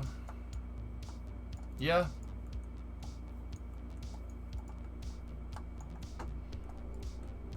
Guys, what do you think? Does this still seem like a big undertaking or something more reasonable for you now that you've tried the X33? More reasonable, Bagel. That's the whole reason I built the small one. Yeah. To make this easier. Aerodynamics do scale. They scale in real life, and they scale in KSP. Pretty straightforward stuff. I just got to make sure that I build the big one pretty much with the exact same hierarchy, same fairings in the same position, relatively the same shape, and the aero shell relatively the same shape, and it should work just fine. 100 more Delta V would be nice. 500 more Delta V would be better. I said I would design this to have more. Like way more. It doesn't seem to have enough. Guys, we have 36 tons of dry mass on here. And it's showing 4215.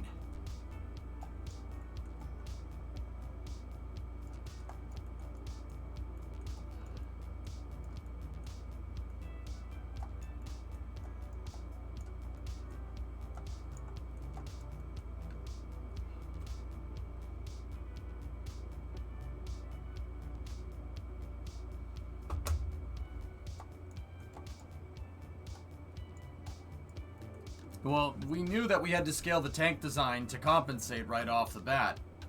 Do we really think we're going to carry 18 tons of panels? How much does the aero shell weigh on the other design?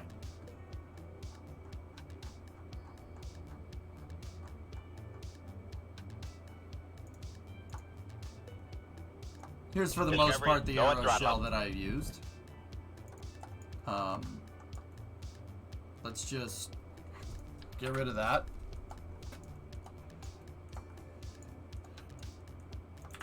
Get rid of that. And then we get rid of that. And then it doesn't have these on here, so get rid of those.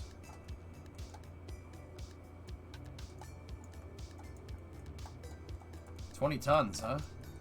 Oh, well that's just the aero shell. That's not taking into account the engines. Take the engines off.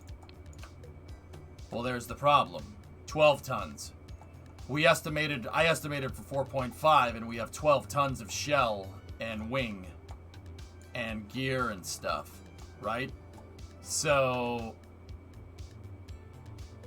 that's the number that we should be using for the aero shell. Times that by 4. Ooh.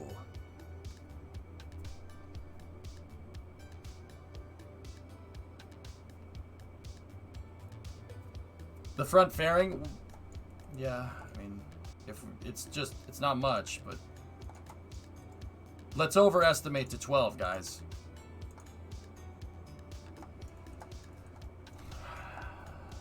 $48 tons, huh?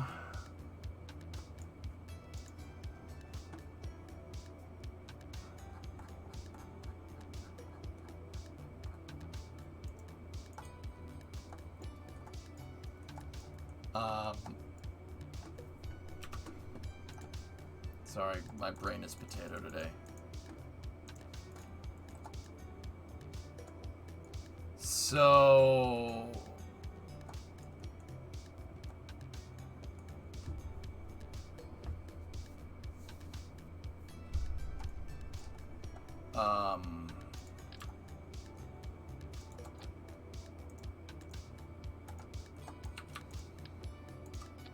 you know what? Screw it. I'm overestimating. What's 18 times 3? Yes. Near normal precipitation, I should say, sorry, near normal temperature in March, and above normal precipitation, that active storm track with steep custom on the east coast here in March as well. And the storm date, 5th, 6th, 10th through the 12th, 16th through the 18th, 22nd through the 24th.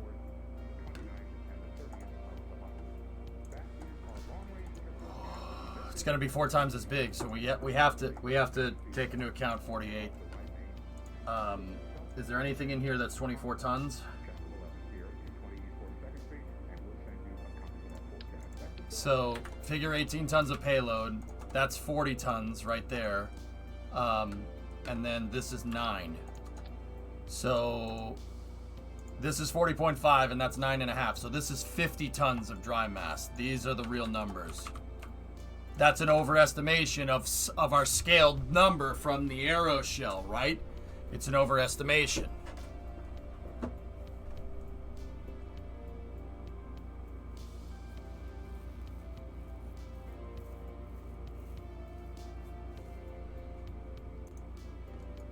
TWR is 1.28 off the pad. We have 18 tons of payload and 50 tons of aeroshell. And we're at 3751.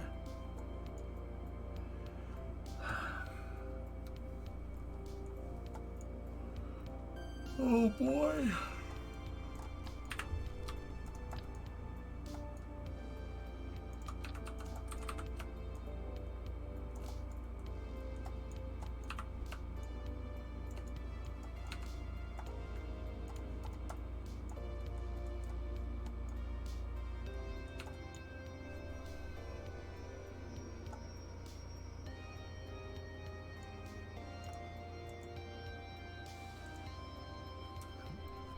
Funny thing is, we're seeing very similar numbers here. Go figure. We had 2 engines. We scale it up 4 times the engines, right? We have 8 engines instead of 2, right? I have relatively similar amount of tanks, similar simulated aeroshell, and we're getting very similar numbers. Funny how that works.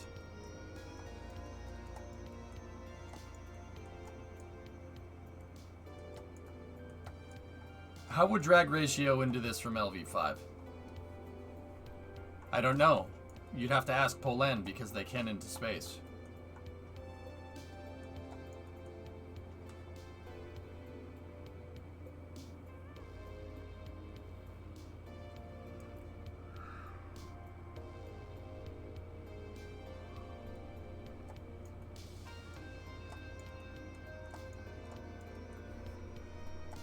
Polen cannot into space. Chat, don't be dumb.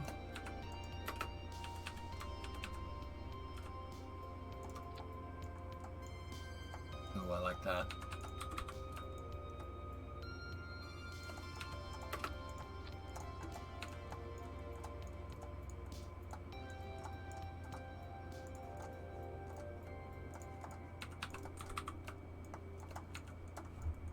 $38.58, huh? The aero show is the fairings or the panels? It's the... No, the aeroshell is all the panels and the wings around it, dude. Did we make acceptable orbit? No, we did not. We are about 120 meters a second delta V short.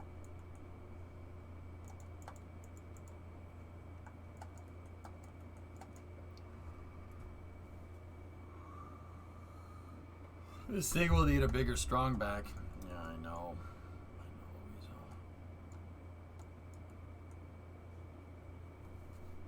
It's gonna be heavy, man.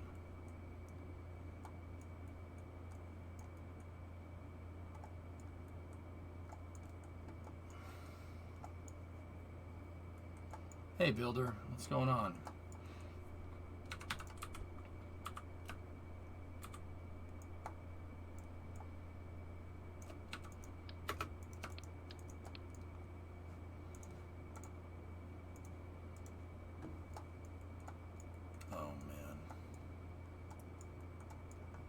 How are we ever going to make a moon base if our payloads are so low? Did chat vote to delay any sort of moon development? What do you mean? Discovery, go at throttle up. Hey, go suck. Thanks, man. Gifted 3 subs there, I appreciate it. You're going to need a bigger fuel farm. Yeah, I know.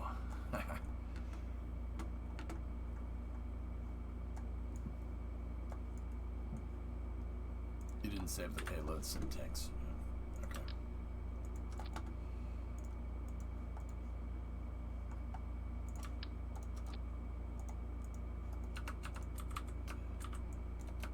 Canadian, what are you talking about? The whole idea is that getting your launch vehicle back limits your payload capacity, right? I'll be honest with you guys, I don't know what's going to be 18 tons that we're going to move around in space, but it ain't going to, that's, the 18-ton payload capacity is a gross overestimation for what this thing should do. Just like I did with the shuttle. I made it so the shuttle could launch this into space, so I know when I designed Collins to be able to launch that into space, I know it would be able to launch anything else into space. Anything that I put in the payload bay would be fine. Or can you save weight?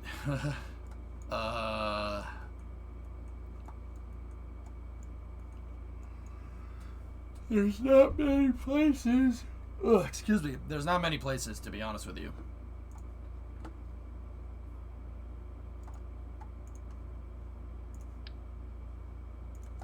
Yeah, baby.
Man, this thing's gonna be a freaking monster. Grab coffee? Yeah.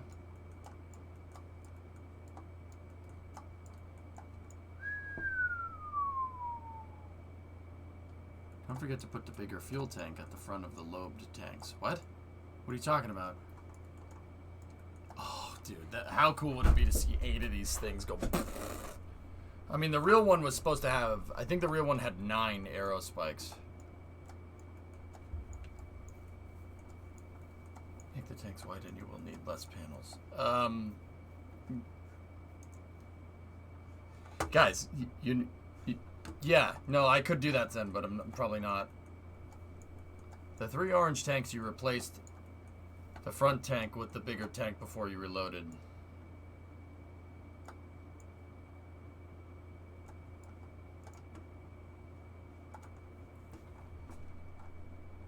What do you mean? This thing?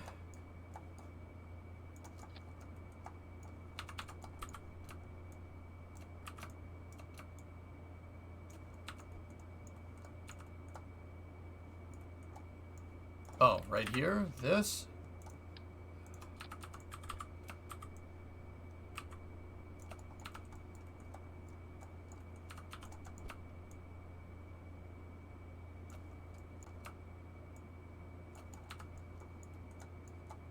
Damn, dude.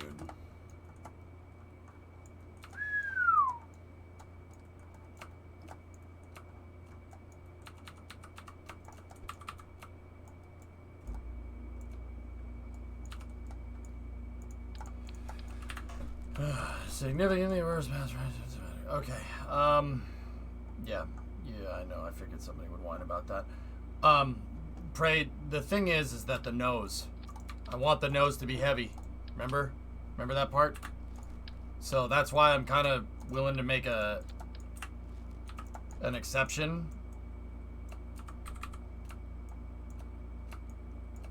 But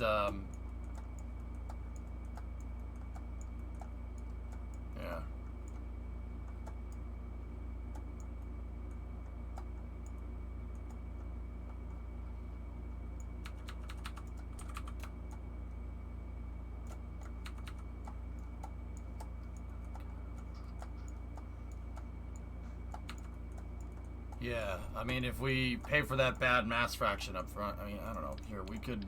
How much fuel does that thing hold? 1375. Comparatively to the adapter that I had, that's 1350. 675 plus 825, so that's 9 and 6. That's 15 tons. Which gives us a 1.8 ton dry mass. Oh, God, that's horrible. What about you? This is 5.6 and 6.87. This is 1.8. Oh God, no! Oh, that's terrible. Whoa, whoa, whoa, whoa, whoa, whoa, whoa, whoa. 5 and 6 is 11. 11.87 plus 6 is 12.5. 12.5. Oh, geez, hell no. No, no, no, no, no, no, no. That holds 1350. The hell with that. Yeah, no. Yeah, no. Okay. Yep. All right. Consider my mind changed. That's too much. That's not even worth it. That would be a waste of time. We're just gonna frick you up. That would be a waste of time. Anybody get that reference? You get major bonus points.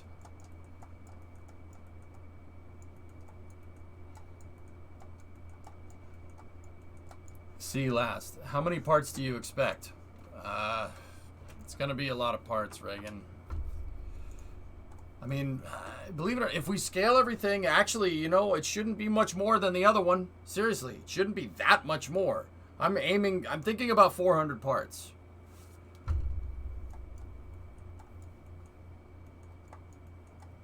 I got major bonus points. What do my points count towards? What movie is that from? That would be a waste of time. We're just gonna frick you up.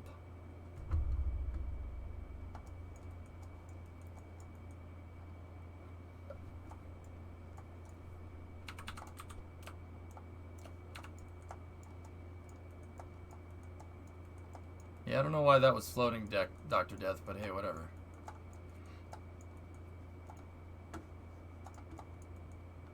Sorry, I was bugging you. Don't apologize. It's totally fine.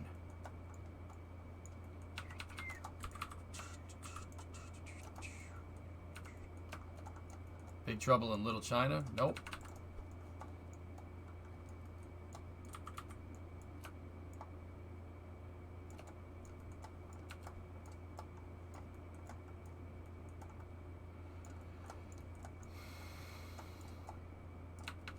You get 1,000 EJ points, Fun Sister. Congratulations. Book an EJ stream will reward points, and the points don't matter.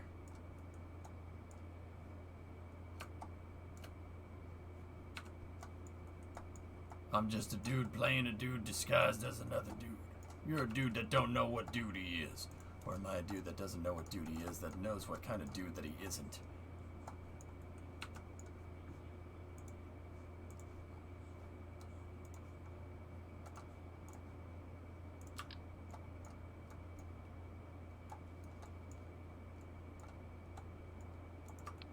Everyone got that one. That one's easy.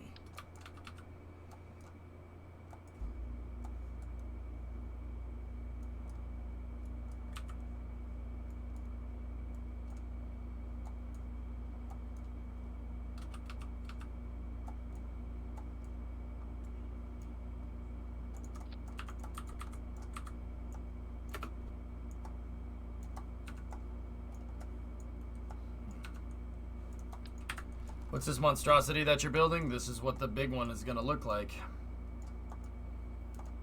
Best Keanu movie. I think The Matrix takes the cake there, man.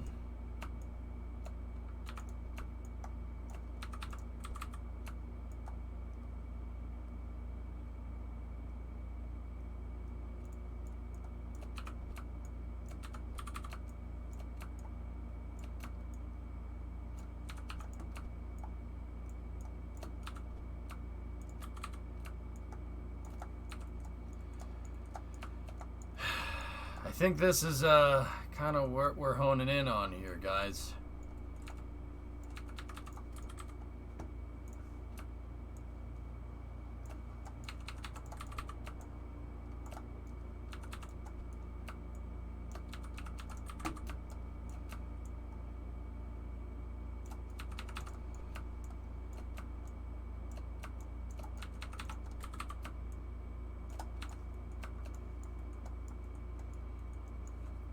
What if we made it a tad bit longer? Would that not be it? Well, it has to retain a very similar shape. Sneaky.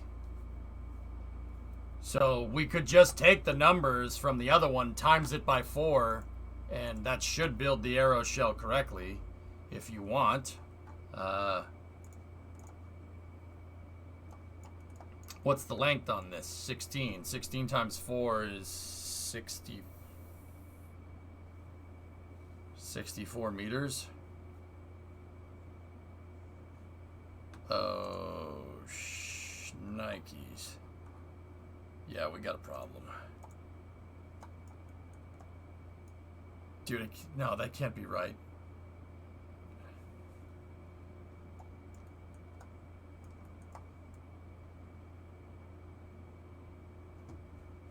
Let me go to my arrow shell. Actually, screw it. No, we just go to the tanks. Go to the tank testing. This will give us the shape. 15. Oh, boy.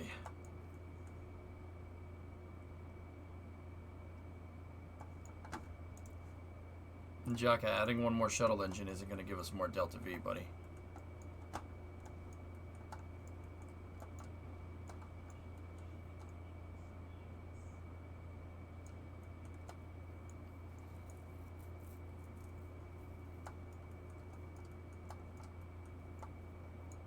Yeah, that's right, Kyron. So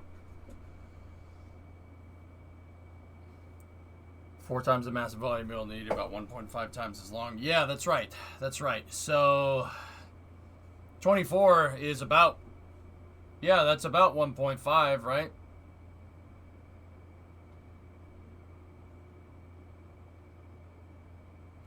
Can you please explain how the fuel gets to the engines?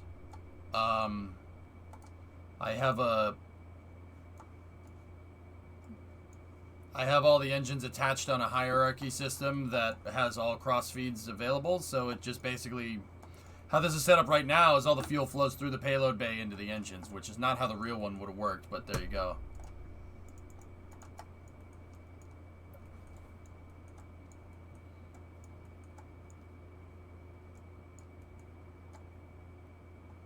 I mean, Louisa, that's pretty much what I have now.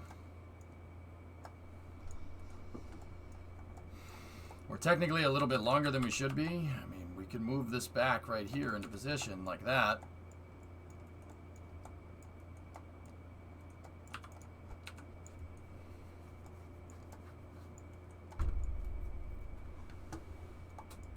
I don't want to sit here and add a bunch of smaller fuel tanks, guys. It'll take forever to fuel the thing on the pad.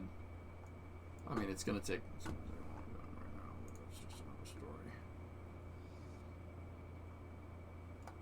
I mean, how many of these tanks do I have now? 1, 2, 3, 4, 5, 6, 7, 8, 9, 10, 11, 12.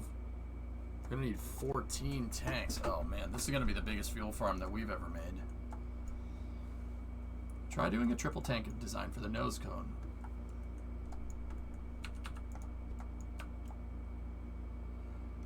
No, then they won't be able to fit inside of the fairings, dude. The fairings are there to take up the space that we clipped. It's to take up the volume that we clipped the fuel tanks in together. As far as I'm concerned, that's not buildable space. So, no, I don't want to do that. What about the FLT-800, the Long Mark 1 tanks? Nuclear, doing stuff like this is going to make the thing impossible to sit here and fuel. What if I forget a frigging fuel tank? This is going to take forever, and the gains that you get from it is nothing.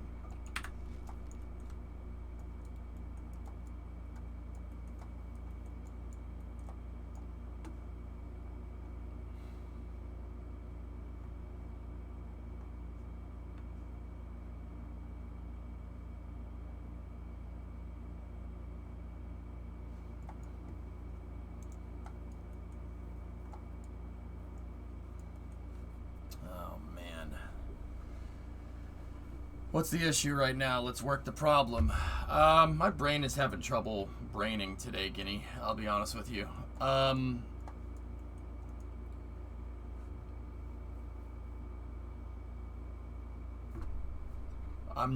My brain is kind of flooding. I'm on sensory kind of overload here because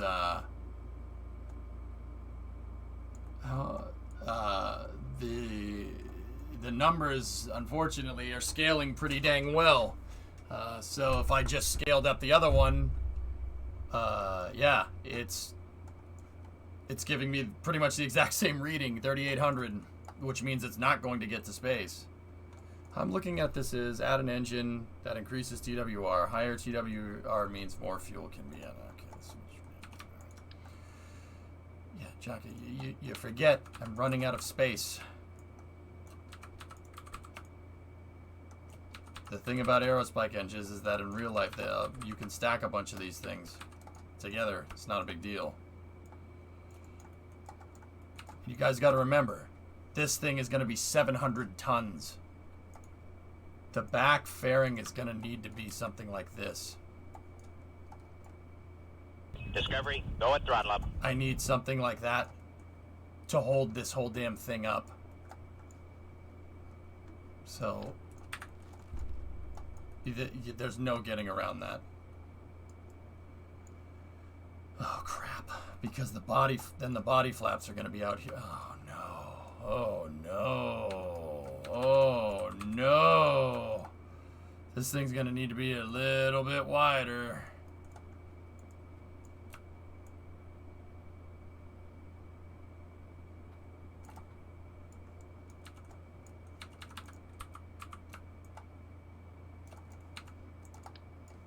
What the Oh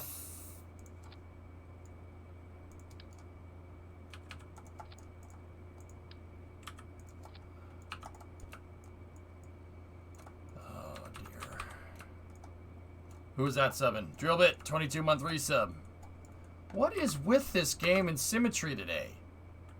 Seriously, it's a brand new craft file. Relax.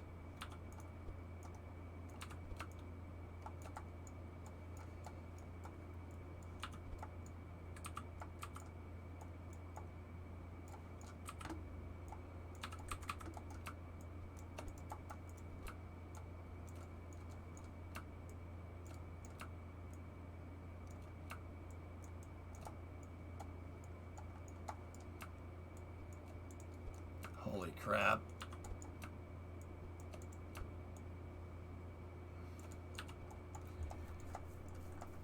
How am I going to make a transporter or an erector for this thing? How is that even going to happen?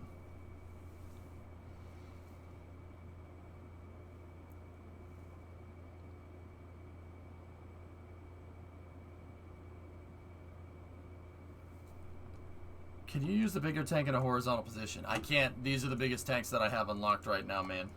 So, no, I can't do that.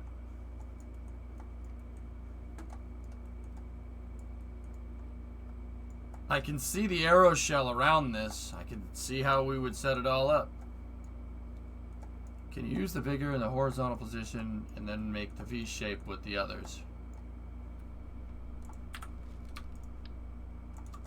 So, what? You want me to do something like this?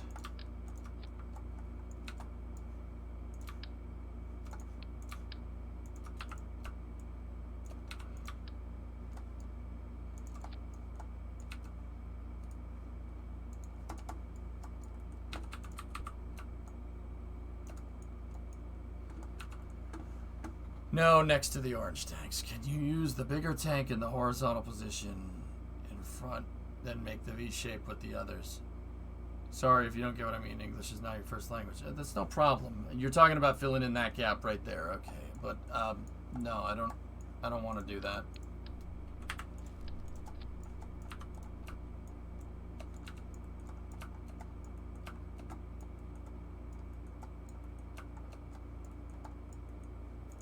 What was our TWR Discovery, with this? go at throttle up.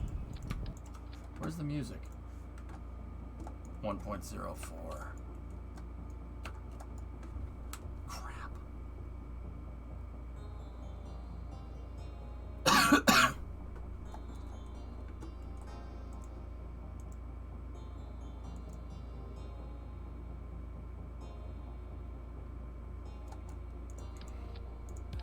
Kickning. Thanks, man.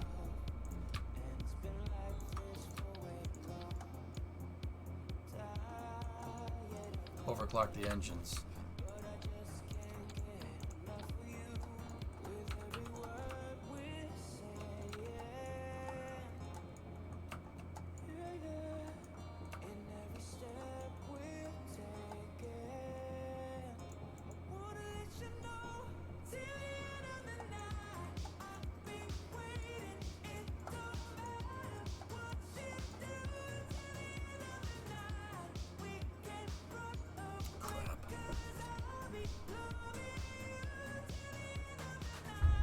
Yeah.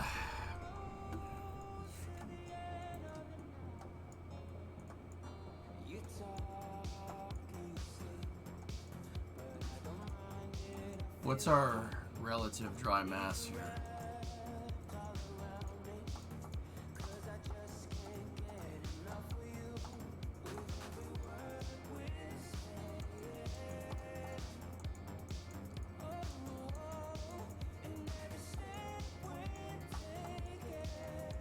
$180 tons, man.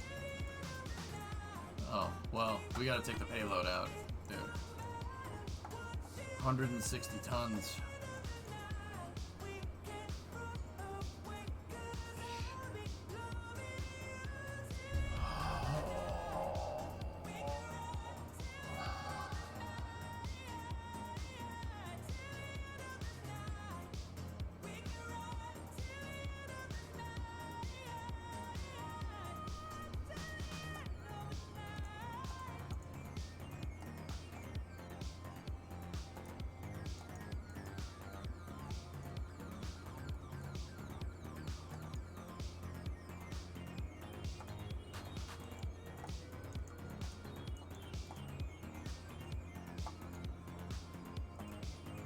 Okay.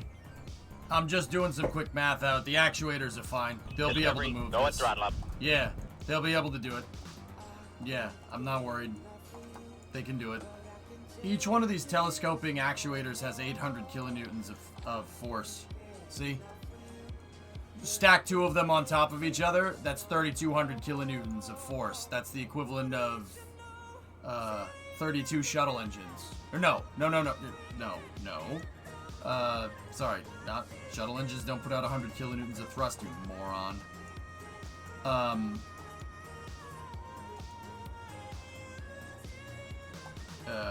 About 4 shuttle engines, give or take. So yeah, we're fine. It's okay. You're trying to avoid make it wider or longer for scale reasons. Yeah. Yes, Bagel. I want it to be very similar to the original vehicle that we made, so I can basically, for instance, know that it will fly correctly.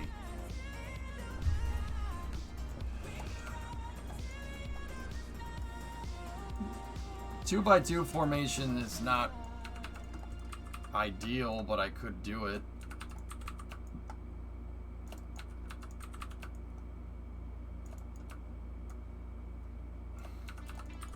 In fact, that might be how this thing ends up. I might have to do this way because the body flaps are going to be in the way, and I don't want the engines pushing in on the body flaps. That would be not good. Ooh, I actually kind of like that. That would be unfortunate. He chose poorly.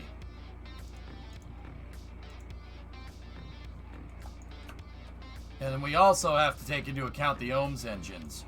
The bigger Venture Star did have orbiter maneuvering engines.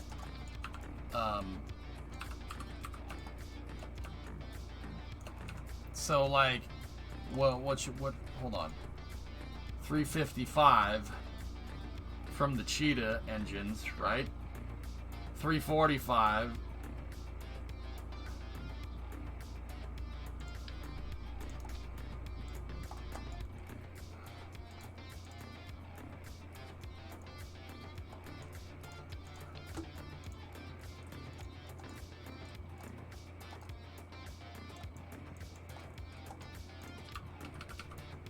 Hang on.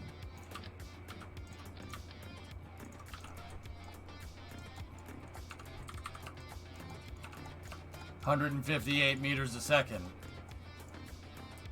Good for 220-second burn at 0.7 TWR. Yikes.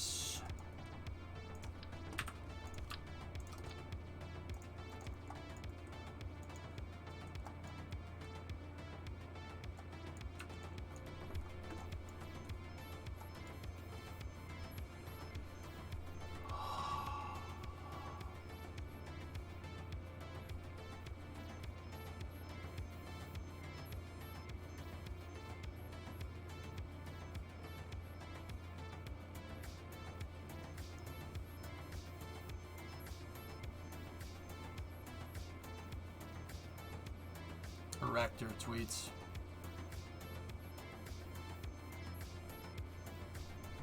Nuclear is too heavy for this.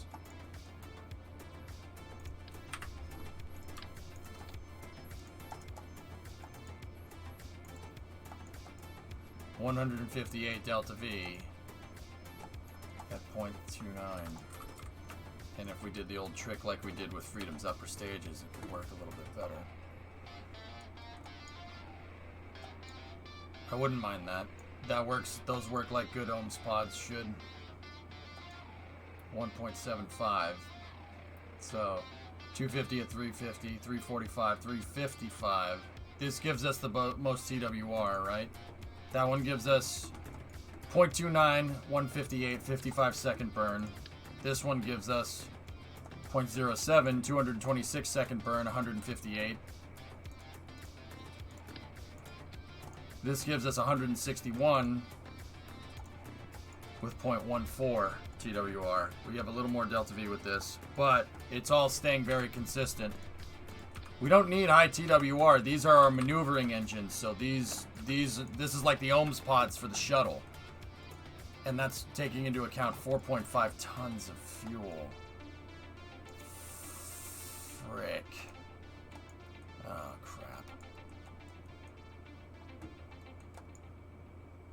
Yeah, Loopy, we're gonna have to take the mass hit on that. Mass is gonna be at a real big premium, dude. This is gonna be difficult, man. This is gonna be really hard to get right. I don't think people understand how hard this is going to be.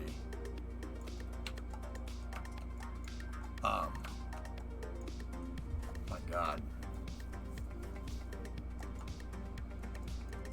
Oh boy.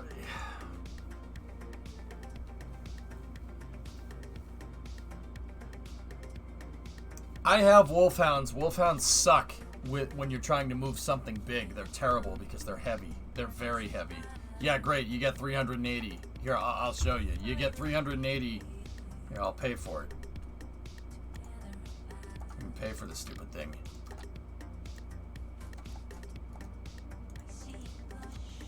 $166 at 0.42. Actually, you know what? That's not bad. That's not the worst. No, I had it backwards. Wolfhounds work better with bigger ships. They work crappier with smaller ships. But they're still heavy. This one gives me 159 at 0.14. That's fine. That's perfect for a maneuvering system. But the problem here is, guys, is that we're still...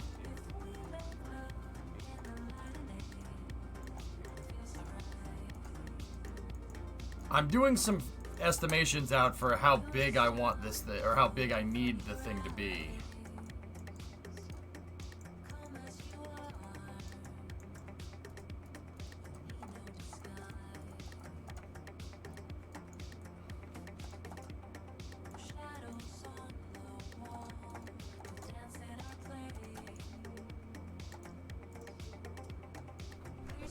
Wait, what did I...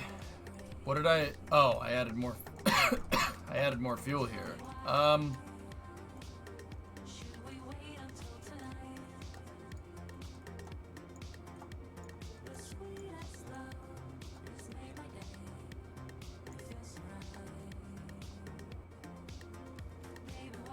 The hell?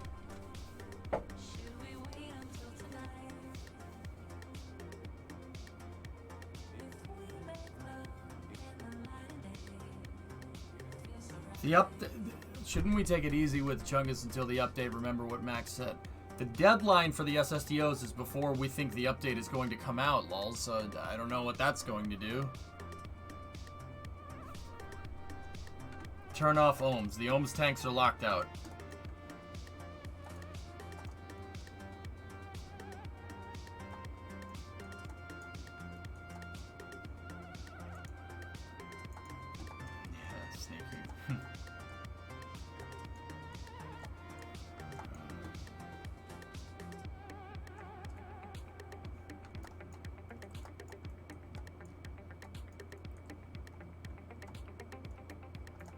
Why is this showing 3928? I'm confused.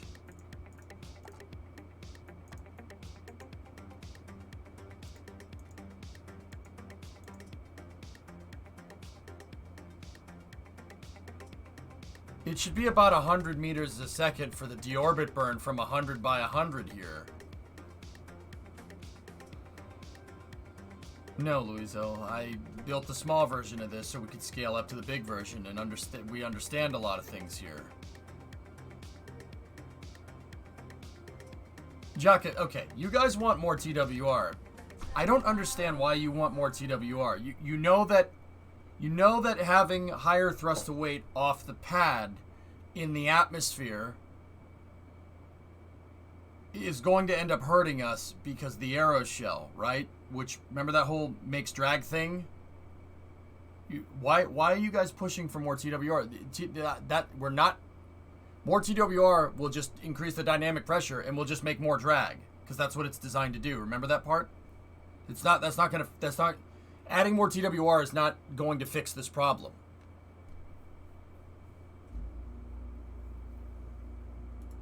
You know what I'm saying? It's not going to fix the problem. If we push harder, it's just going to make more drag.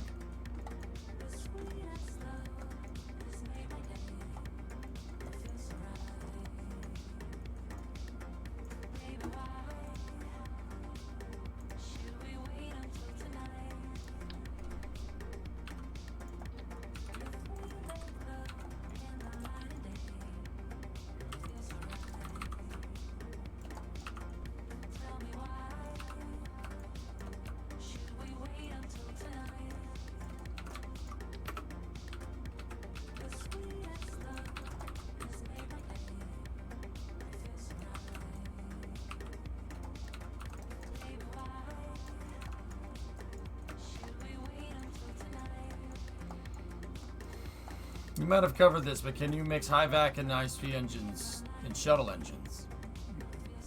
No, Duber. Why would I do that? The shuttle engines are good at both. Anything else is taking a mass hit. What's your orbital delta V budget? About 50 meters a second, Loopy. You shouldn't need any more than that if we're going to 100 kilometers circular and not much more.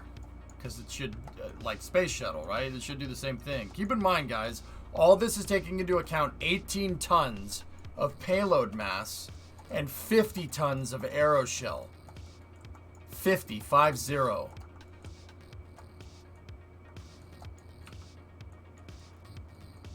And we're still at 1.1 off the pad, which is not ideal, but it's still pretty good.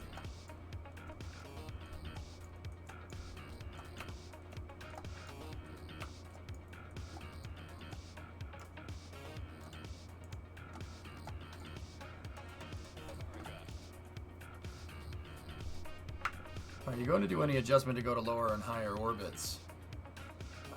I mean, yeah, I guess, but that depends on the payload. I don't think I'm going to be moving 18 tons anywhere beyond like 80 to 100 by 100 at best, right?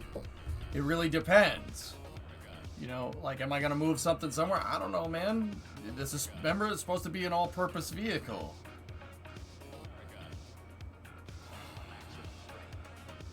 Yeah, anything beyond 100 by 100, guys, is probably going to end up using an upper stage or whatever. Odd question based on the TWR thing. What is the optimum TWR from 0 to 10? 1.2?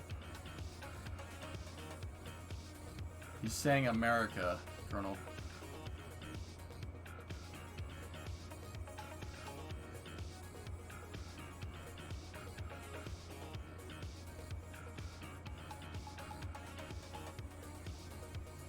I suppose I could do...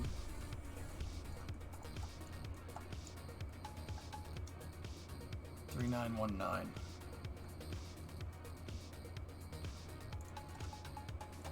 Wait, why did that go to 1.03? That was 1.10 a second ago.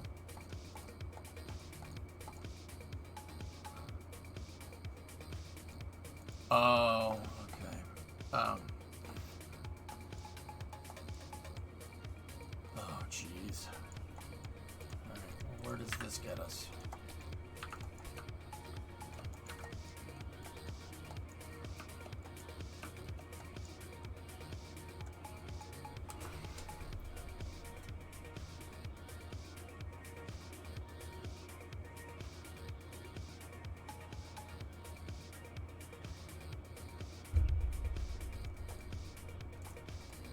Yeah, the wings are empty, and they're going to stay that way.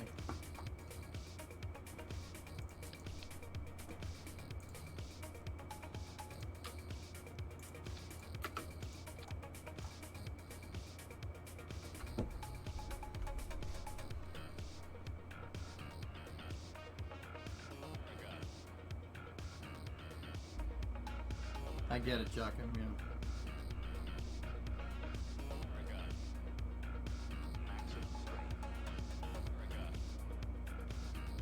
What about the body flaps core?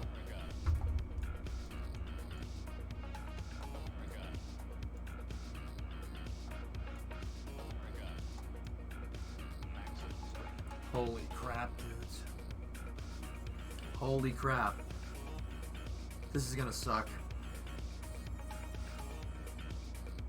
How the frick am I gonna make this?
$50 tons is an overestimation, Prey, for what it's worth. You know what I could do? You want to get an exact number? Here. The arrow shell should be able to scale correctly. So let's count. I'm serious. Let's count. The arrow shell, I should be able to make a version that's 4 times the size of this. Just scaled up, right? I should be. I don't see why we couldn't. Right? Let's count. I'm serious. Count the triangles. 1, 2. So let's start with. We'll start with these triangles. Ready? 1, 2, 3, 4, 5, 6, 7, 8, 9, 10, 11, 12, 13, 14, 15, 16, 17, 18, 19, 20, 21, 22, 23, 24, 25, 26 of the big triangles.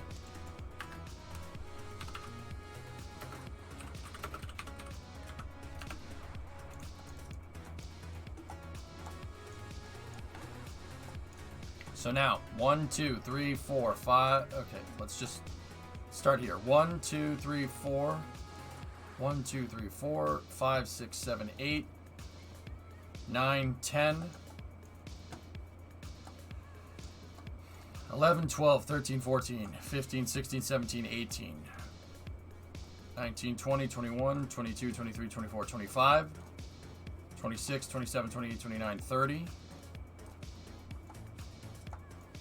31, 32, 33, 34, 35, 36, 37, 38, 39, 40, 41, 42, 43, 44, 45, 46, 47, 48, 49, 50, 51.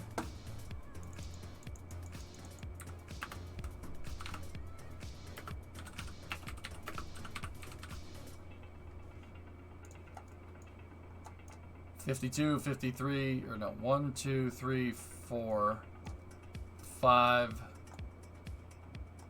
6. There's 6 tries on the center line. So take these numbers, times it by 2, so that's 52 big tries. And then we have 102 small tries, and then 6 down the center line.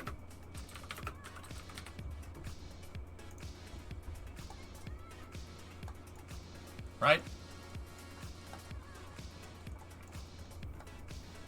The reason why I'm going to count, the reason why I counted all this is because I want to see. I want to see how much mass this is going to be.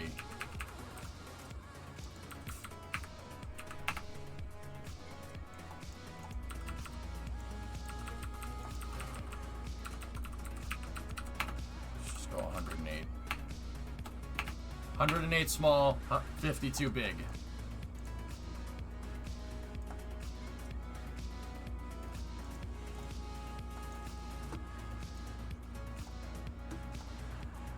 So I was using these tries right here and these triangles. So for this next one, the small triangle will be replaced with this, and this one will be replaced with that.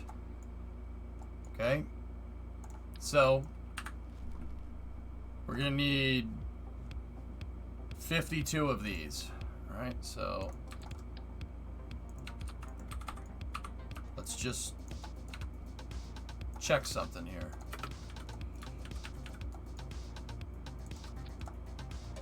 So that's 2, 4, 8,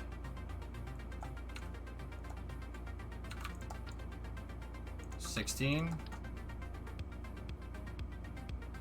16 is 32.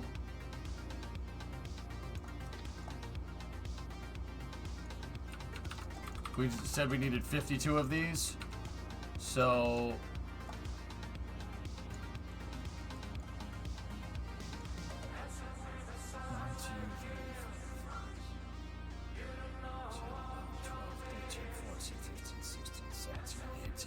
$19, 20, 21, 22, 23, 24, 25, 26. Bye-bye. That's all the tries that we're going to need for that. Now this one, we need 108, which means we need the 6 that are going down the center line, right? And now we need 102.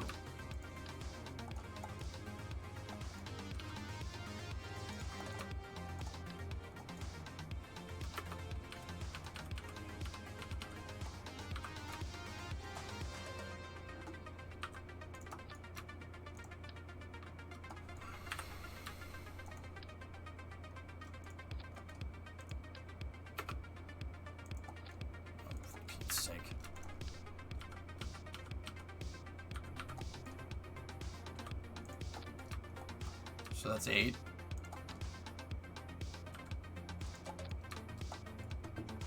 So 16.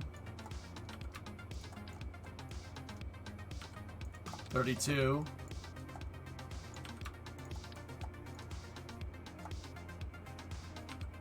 64. So that's 128. So 1, 2, 3, 4, 5, 6, 7, 8.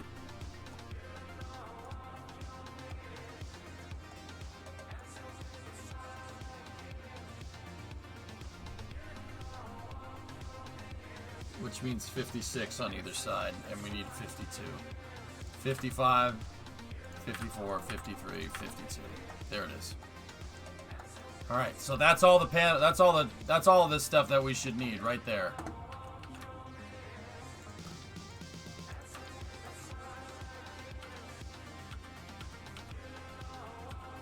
This is all the panels that we're going to need for the arrow shell.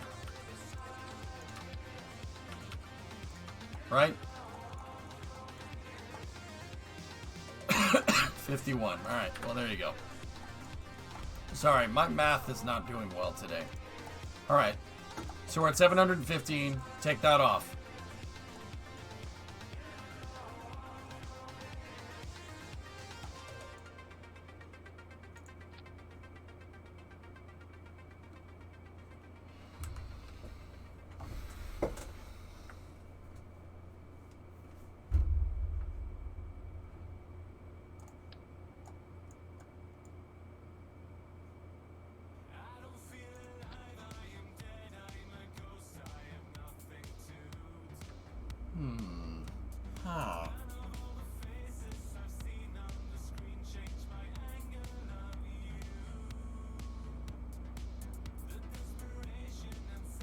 That's right. Jack, it's correct. I know it's correct. I mean, I didn't do the math out exactly right, but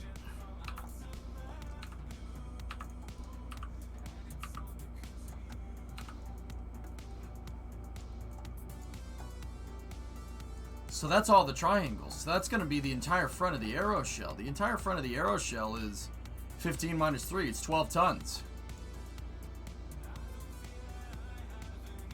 Huh.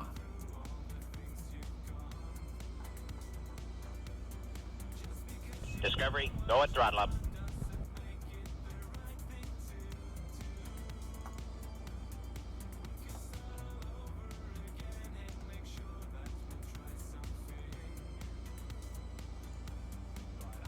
One, two, three, 4, 5, 6, 7, 8. Okay, 8. Give me 1 second. Fabrizio. 913 sub. So we were using the strakes, right?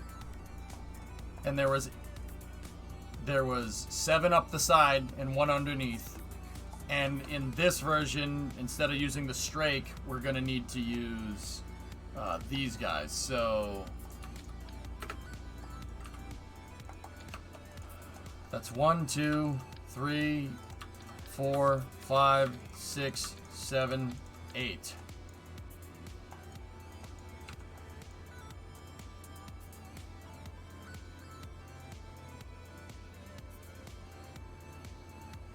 And then double it over, 16. And then I know in the back I have one of these, and I'm going to need to replace it with one of those. And then we're going to need 1, 2, 3, 4. That's going to round out the back there. And then on the top I had a bunch of these guys.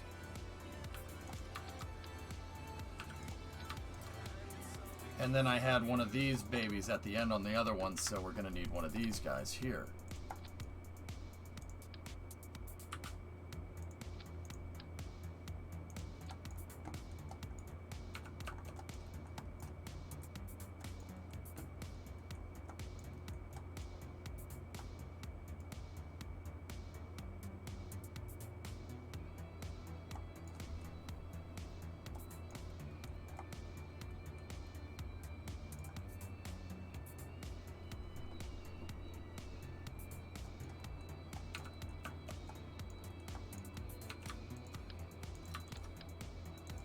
This is all to cover the bottom here.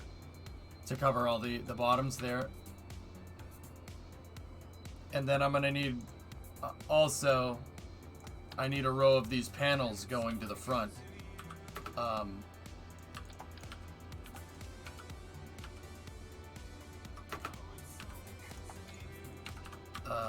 How many of those do we have on the other one? This thing looks like some kind of Klingon battleship or something now. So 1, 2, 3, 4, 5, 6, 7, 8. We have 8 of them. And then 2 in the back. So 10.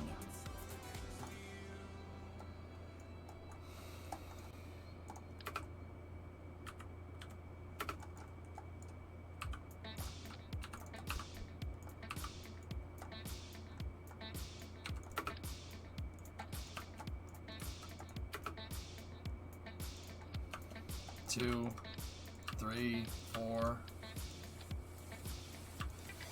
5, 6, 7, 8, 9, 10.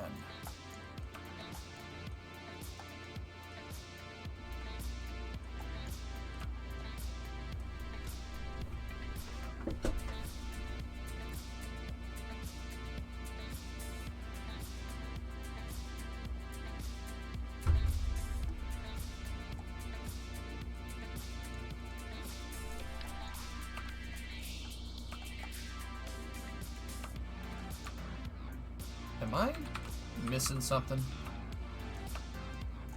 This should... Okay, alright, here. Right?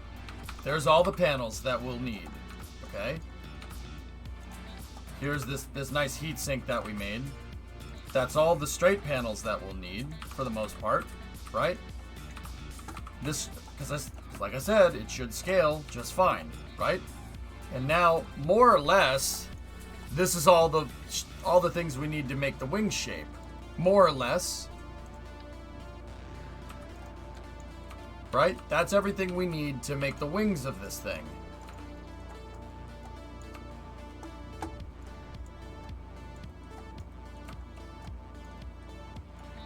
And you know what? You know what? Screw it. Double it.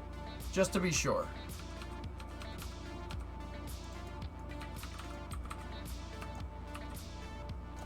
Let's just double the amount of wings. Say we need double the amount of wings. Which is a gross overestimation. I doubt we'll need this many. But, just in case we do, let's double it. Why not?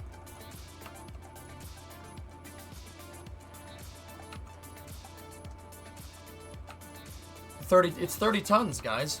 That's 30. Mass for the fairings?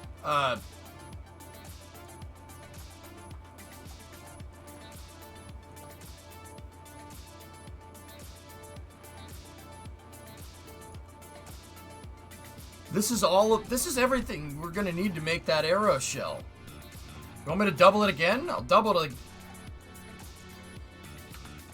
Look, that's 30 tons. Guys, we're estimating 50.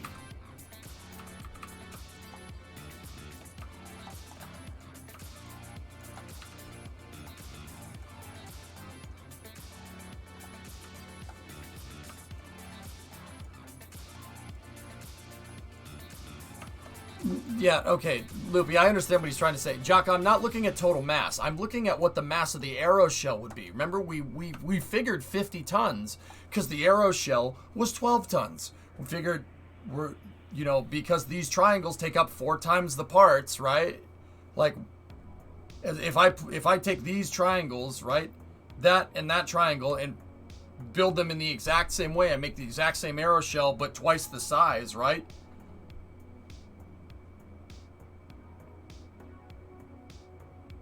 It should be 4 times the mass, and it's not. We could remove that to figure out the true numbers, yeah.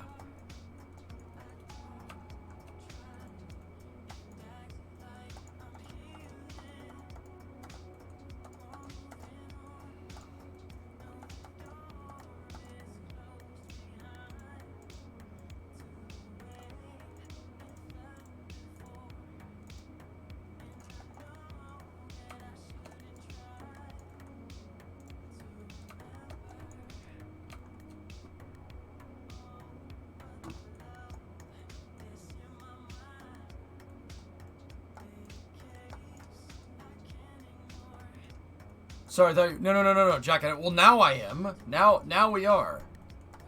Why is this better?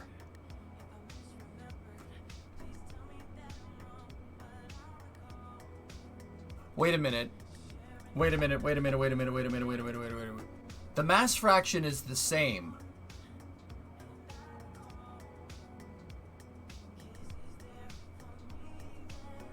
Where's the floating numbers?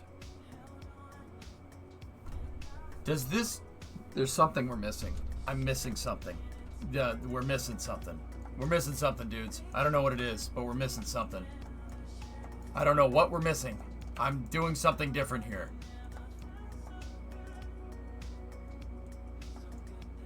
This...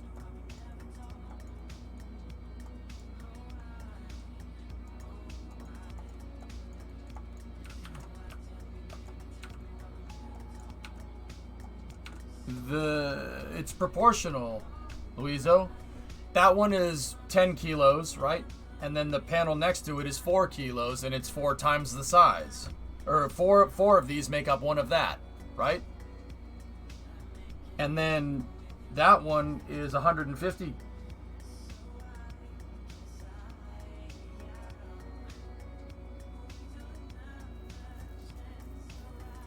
But...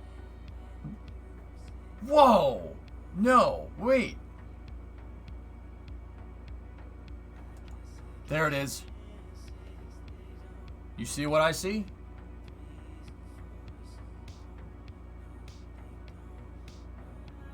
Look. Alright, look.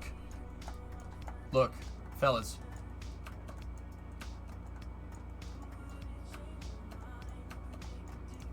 check it out. So, if I take this, right, and put 4 of these together, right? We put 4 of these suckers together like that, right? Right? 4 of the triangles makes 1 of these, okay? Check it out. 10 kilograms, 40 kilograms. 4 of them make 1 of these. The mass stays the same, right? Right? Now, take this. All right, check it out. So that's 40 kilograms of pop, right? So, 80. 120 kilos. 160 kilos, right? Right?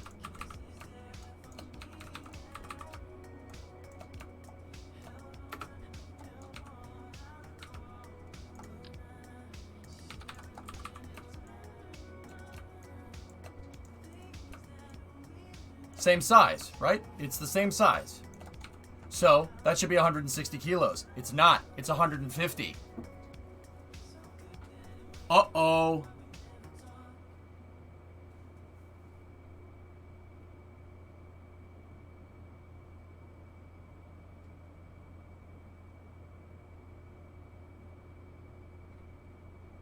That's why this isn't making sense, Jaka.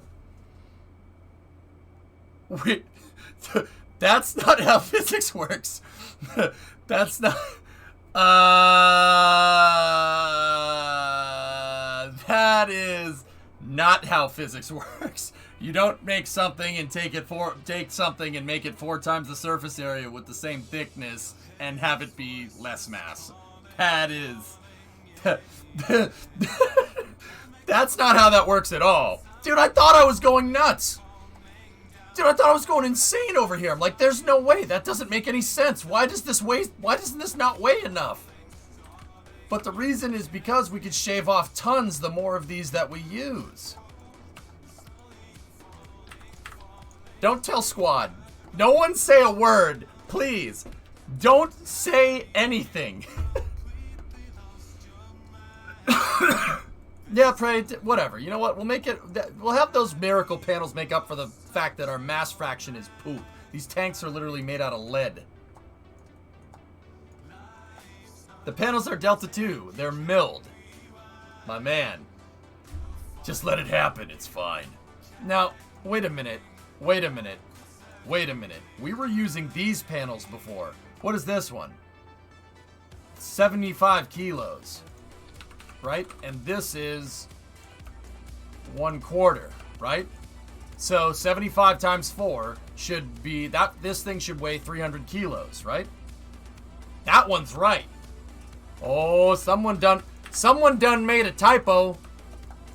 Someone done made a typo. Don't tell nobody. Someone done made a typo.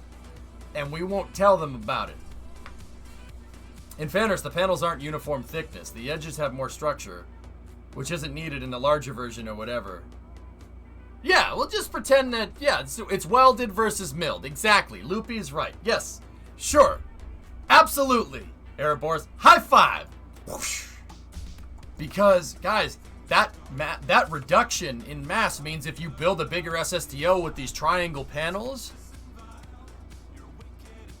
Oh, if you build a bigger one of these with the triangle panels...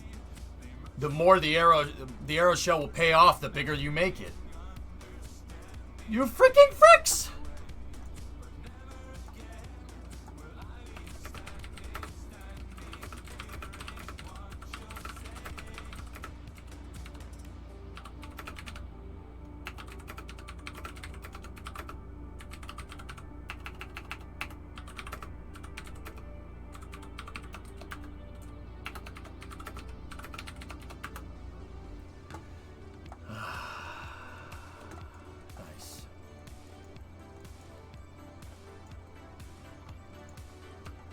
Yeah, exactly, Sneaky. They're bigger triangles. That's the biggest one, Cleat. So, yeah, guys, we are in the ballpark here. And if this is the exact same... Oh, man. It's crazy how much this will scale. Perfect. Perfect. You win. Alright, I need to check something exactly. I need to check something exact.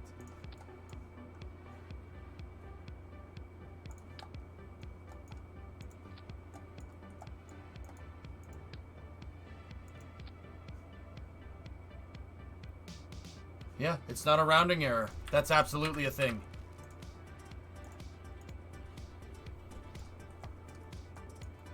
You're only saving like a half a ton or so, aren't you?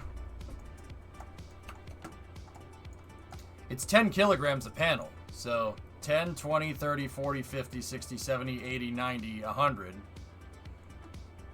110, 120, 130, 140, 150, 160, 170, 180, 190, 200.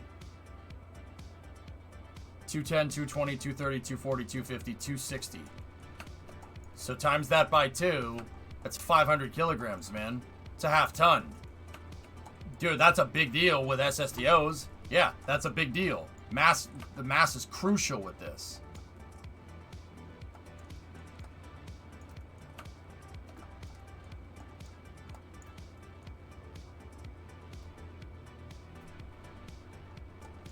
Triangles are correctly proportioned. If the squares are 300 kilogram, the triangles should be 150 kilograms. The smaller ones are too heavy.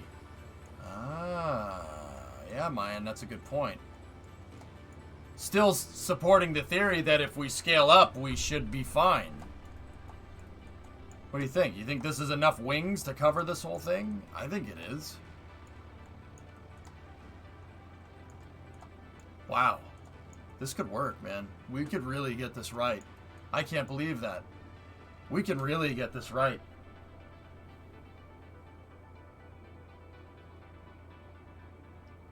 Are the Ohms engines only going to drain from those 2 tanks? Or would it be better to put more... to be more Starship and have them all plumb together? Well, Loopy, these tanks have the same mass fraction, so it wouldn't matter.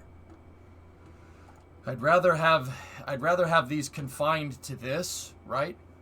So I won't accidentally use up the Ohms fuel. You know what I mean?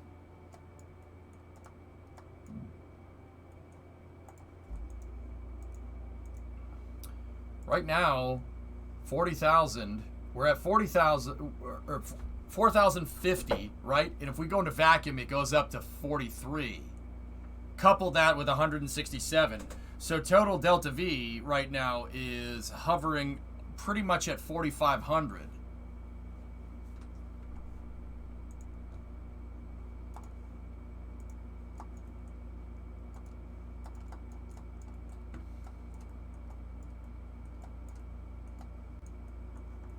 Did you double the panel count? I didn't double the panel count because I know exactly what kind of panels I need.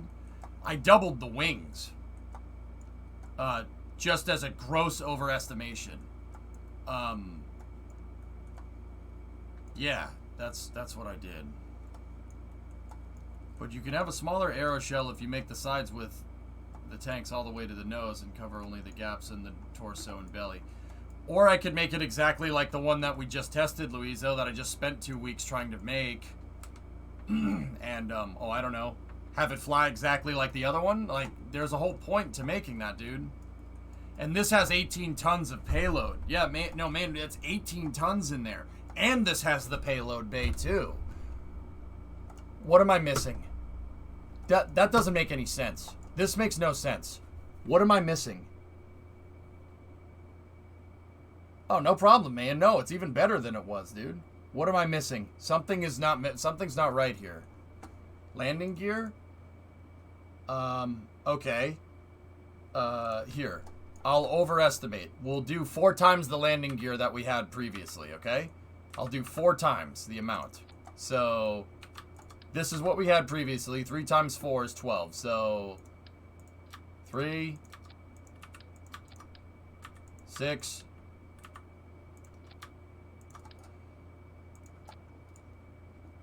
so that's 10, 11, 12. We're still good. 4,000 delta V, and then coupled with, yeah, this should make it into space every time. Now, okay, bigger fairings, fine. We'll start. Let's start doing this. Here.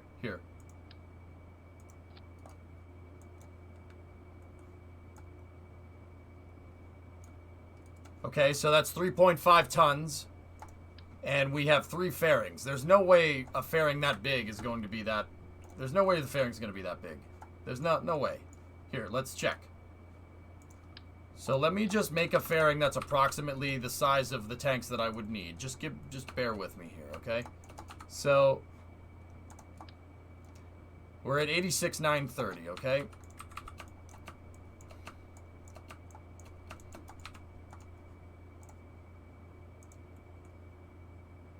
And once again, just like everything else, I'll give it a little bit of an overestimation.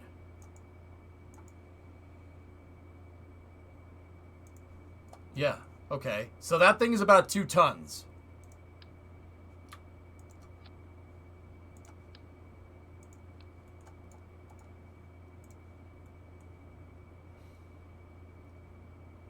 No, 1.6. 1.6 even better. So get rid of that. And now, give me an ore tank, right? That's about 1.6. Let's just put 3 ore tanks on here. That is, once again, a disgustingly big overestimation right there. That's 3.5 and 3.5. So 7 plus another 3.5, right, is 10.5 tons of fairing. We're... Ooh. 38.84. That really hurt. Any fuel in the tank and the payload. That's 18 tons of payload, maximum payload capacity. So that's a gross overestimation right there. In reality, right, that fairing was 1.6. Let's just say they're 1.5, right? So put this there.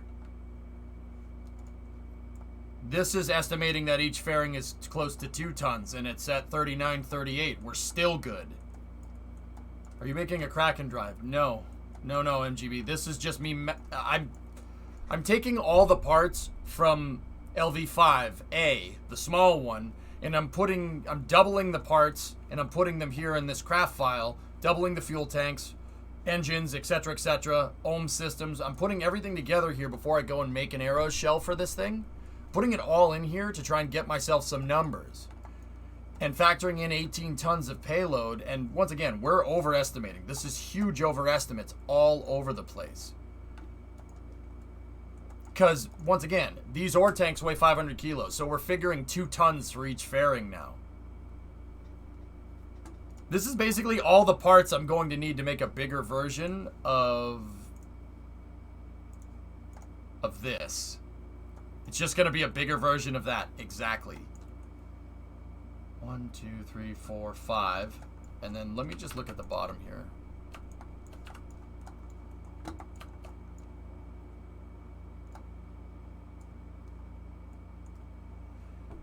Yeah.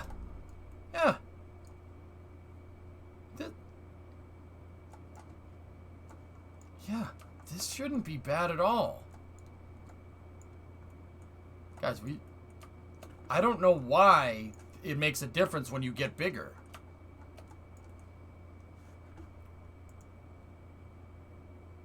No, seriously, I don't know. I'm failing to understand. I mean, I must have more fuel. But if you have to be why? Zero, I don't know.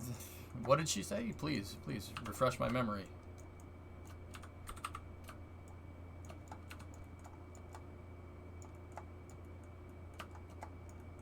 Yeah. Huh. Must have been the same thing with the real deal.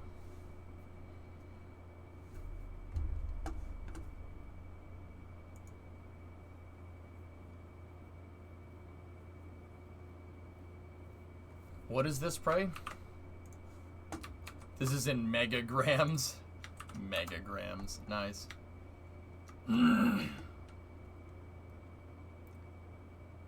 Volume increases by cube area. So what Bill was talking about at the beginning of the stream where my brain went potato, yeah, that's right.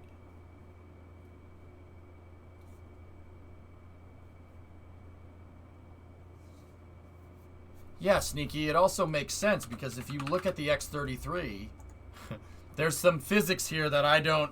My brain is poo-poo today, so... my brain is big poop right now. I mean, look. That's double the size, but it has 4 times the delta V, right? Because this only goes suborbital. That makes it into space, right? And it's not that much bigger.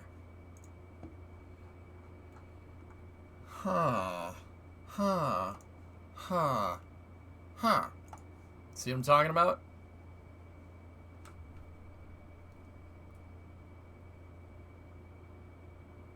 Smaller number is better. This is the effect of scale on mass fraction. Yeah.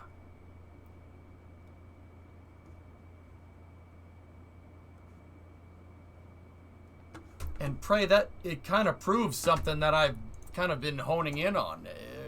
Not honing in on. Something that I've kind of just thought about. Robert Truex was right. He was right. Now, if you don't, Pray, you probably know who Robert Truex is. If you don't know who Robert Truex is, he built the Sea Dragon. The Sea Dragon was made out of steel. It was made out of marine steel. The same thing you'd use to make like an aircraft carrier, for instance, right? The Sea Dragon is gigantic. It's like 4 times the size of a Saturn V. If you've watched the first season of For All Mankind, you know what I'm talking about.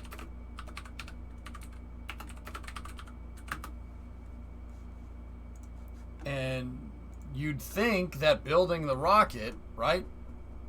You'd think that, well, it's not 4 times the size, it's about double, right? It's about, well, it's not double the size either, but this further supports my point, right? And this is, well, not my point, this is just something, it's just physics, moron. Look, it's not even double the size, but it can move 4 times the payload into space, and this thing was made out of steel. It wasn't made out of aluminum like this. That just shows when you scale and you get to bigger rockets, you can use stronger materials. Discovery, you can use go stuff and like drop. steel, and it's not that big of a problem. Also note how much faster winged vehicles benefit from scale.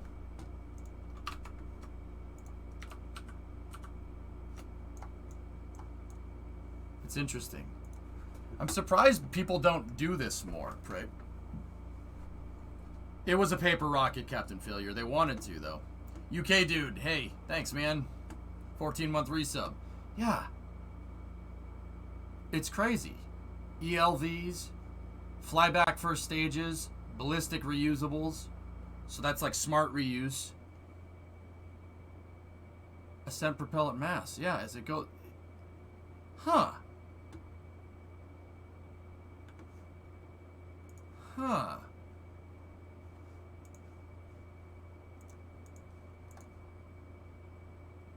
So how is this translating over into KSP?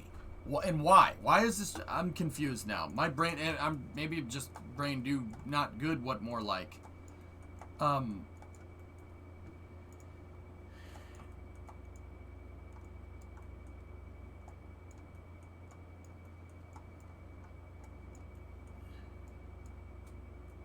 don't watch trash.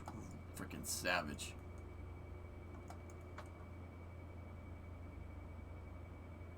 Huh. Materials and tech manufacturing limitations. This is why its composites were so popular during the turn of the century. You had to squeeze more from the same size. That is becoming less and less of an issue, and bigger is becoming possible. Neutron, Starship, Vulcan, New Glenn. Yeah. I mean, Jaka, are you satisfied with these numbers here? That's altitude. Vacuum goes up to 1.18. And once again, I don't think I'm going to need this many wings. I mean, I might. Landing gear in a cargo bay. Is that a new Kraken drive? No, that's just landing gear. I just put all the landing gear there because I needed a place to store all of them. It does kind of look like an old Kraken drive, though. The aeroshell increases in mass less than the fuel tank, so the mass percentage is lower. Yep. Yep. Yep. The nose tanks need work.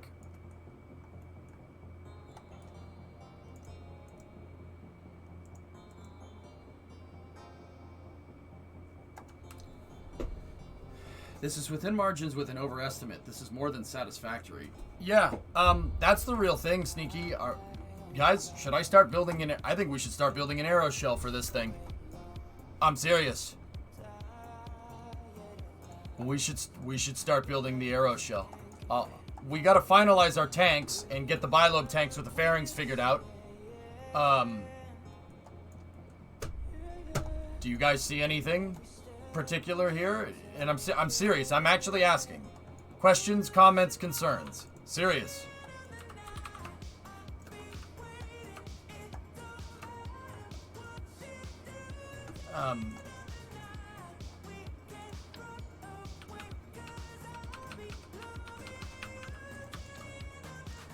You can also do that.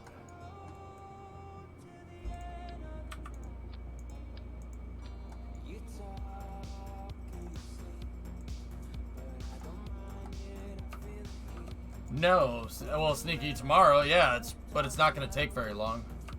Why the ore tanks? The ore tanks are the fairings that these fuel tanks will be in. Base 4,000 would be nice. Core. Okay, fellas. This is with 18 tons of payload. 18. Do you want to see what that number does when we go to 9? Are we going to be moving 18 tons of payload every time? Man, hell no. The most that we're going to... Here. You know what this thing's gonna use? You know what this thing's gonna move the most? The transfer stages. Lunar transfer stages.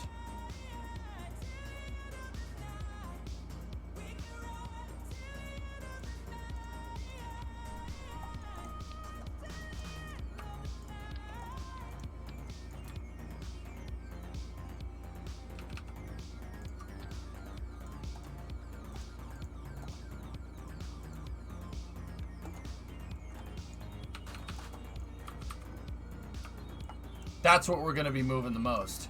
Transfer stages. And then probably for the equipment to move around, probably another 3 tons. So, yeah, actually around 18 tons for the transfer stages. So actually figuring 18 is probably really good. Because we're not going to move it. We're not going to move many things that are heavier than that.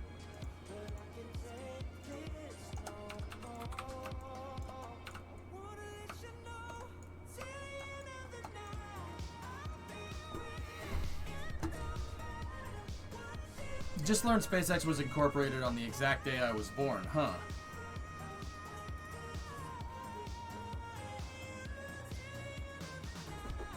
Wait, Ian, you were born in 2002?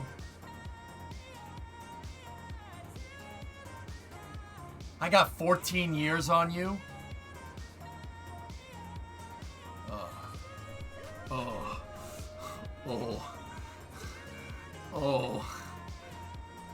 Oh, Ian, I was born in 1988, man. Holy crap. Dude, oh no, Ian, I got 14 frigging years on you? Nope, nope, nope, nope, nope, nope, nope, nope, nope, nope, nope, nope, nope, nope, nope, nope. I reject your reality and substitute my own. I'm still 27, I think. No. No. Don't feel bad. I graduated college by 1988. Oh. Oh, see? It's not that bad. You could be UK dude. Sorry, man. Face it, you're old like you. It's just a number, Pythos. I don't care. For 2 years of uni left, I was born in the 21st century. I was born during the Cold War, man. You were merely born into the you were merely adopted into the technology. I was born into the defense spending. Molded by the defense spending. Yeah, don't get caught up in it, Pythos. Casey's like, I was born in the GDR. Ooh. Ooh. Ooh. I'm sorry. Hey, when I was born, Skylab was still up. Alright, okay. Why not split up the equipment into another launch? Take advantage of the fact that you can launch 5 times in one stream. Well, Lulz, the transfer stage is the single biggest thing that we're going to launch, but, I mean, you guys got to remember, we got a shuttle payload bay. You'd be out of your gourd to think that I ain't putting a robotic arm in this thing.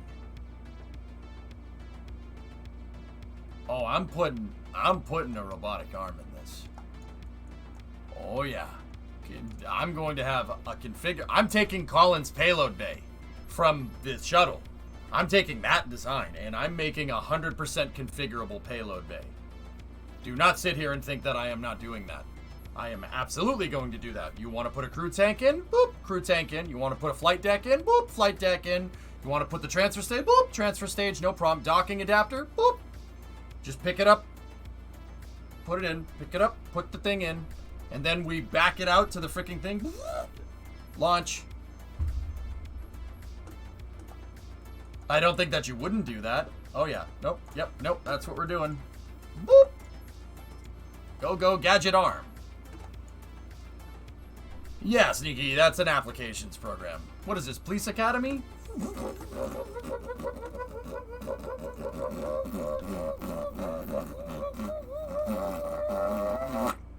Shoot. Sir, I thought you had please, sir. I had told the radar, sir. You don't need that, Private. We are right here, and I want you to... I told the radar, sir.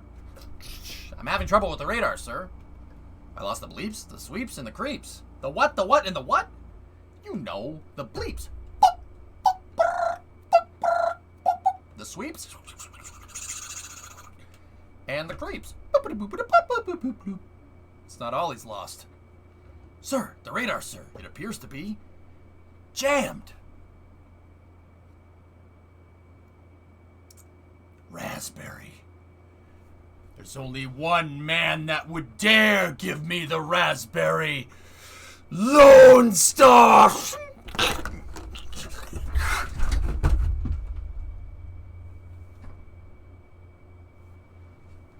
Hey, I'm 32, by the way. Just thought I'd let you know. What do you think of the new lights? They look good, right?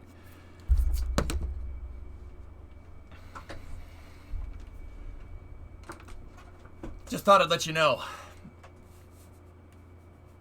It's not all he's lost. All right. Anyway, back to work.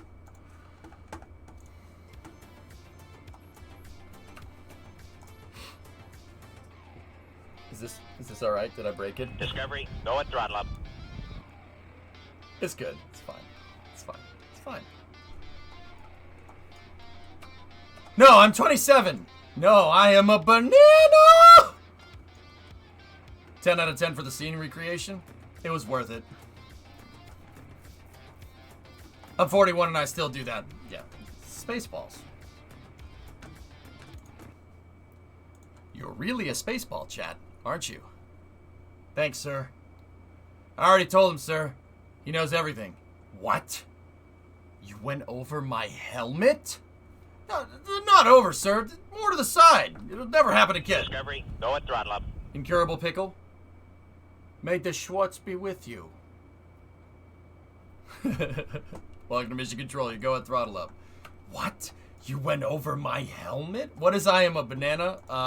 Misfit Cartoons, I think is what it's called. That's not all he's lost. Alright, anyway. Guys, it's almost midnight, so here's what we're gonna do. This thing looks like something out of The Last Starfighter here, and that's pretty cool. But... What's the matter, Colonel Sanders? Chicken? No, Oh, hey, come back. What did you do? I turned off the stream. No, you turned off the entire... No, you turned off the whole stream. Now put it back on. Put the stream back on. More Spaceballs jokes. All right, anyway. I'm the bearded lady, Pythos. What are you, one of the freaks? All right, anyway. Where was I? Man, I got really excited about this and we completely derailed. Give me 1 minute. All right, cool. That's where we're at. So, Guys, I think we should start building the arrow shell. I'll probably do that tomorrow. I'm hype on this project now. Figuring out that little mass trick is really going to help us, and making this bigger is really going to help make this basically a better space vehicle. So we got a lot, dude. It doesn't seem like we did a lot, but once again, I did this all out and we tallied everything, right? And that's the exact same thing I did here. We did a baseline and kind of came up with a prototype design, right? And when we did this prototype design, the numbers added up almost perfect. The numbers added up perfect, but my estimates were incorrect. I did not estimate enough for the thermal protection system. I'm definitely going to do it this time, right? So, we did a lot of mock-up. I did a lot of tank prototyping, and this is what we're going to do tomorrow. We're going to hone this design in, and we're going to get it right.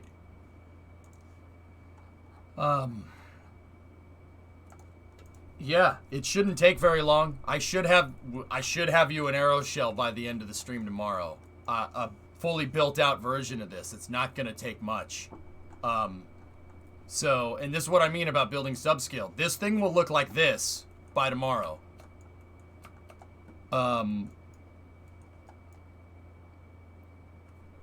Unless there's anything glaring and there's any resources, or there's anything that I'm completely overlooking, yeah, it should be good to scale, just as predicted. Yeah, Krilani, I know. Slid off a cliff, got washed away, and sank 30 miles offshore. You maniacs! You blew it all up! Damn you! Damn you out of hell! I played off that by making another reference. Okay. I'm an adult, you know.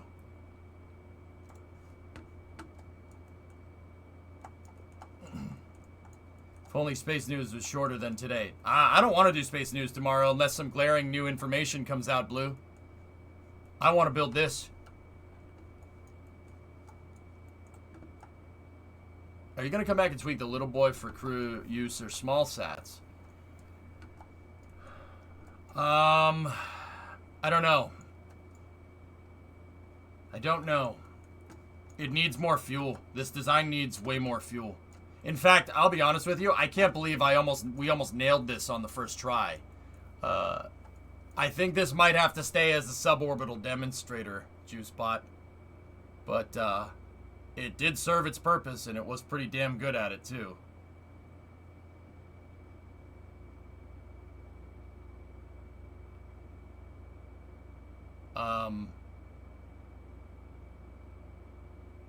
Yeah, guys, I have no reason to think that we won't have this fleshed out by tomorrow. Look, the aeroshell's already made. I rebuilt this entire one in one stream. And it's the same thing. It's the same shell.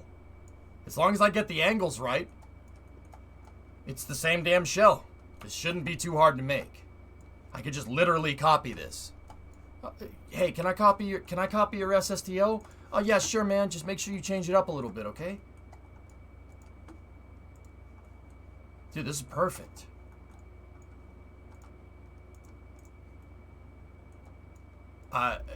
Once again, anything glaring that people notice, and that goes for you VOD viewers too that are watching the VOD right now.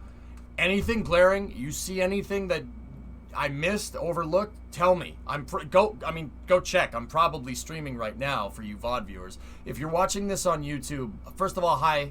How's the YouTube channel doing? I hope it's good. Hi YouTube. You don't need to subscribe. I don't care. I really don't. Go follow the Twitch stream. Yeah. You know, I mean, how many YouTubers are gonna say that? Don't subscribe. Don't hit the like button. Piss off and go watch the Twitch stream. Yeah, that's right. Anyway, yeah. Unless there's anything glaring, guys, I will start on the arrow shell tomorrow. Yep. Like, comment, and subscribe. Hit the links in the description.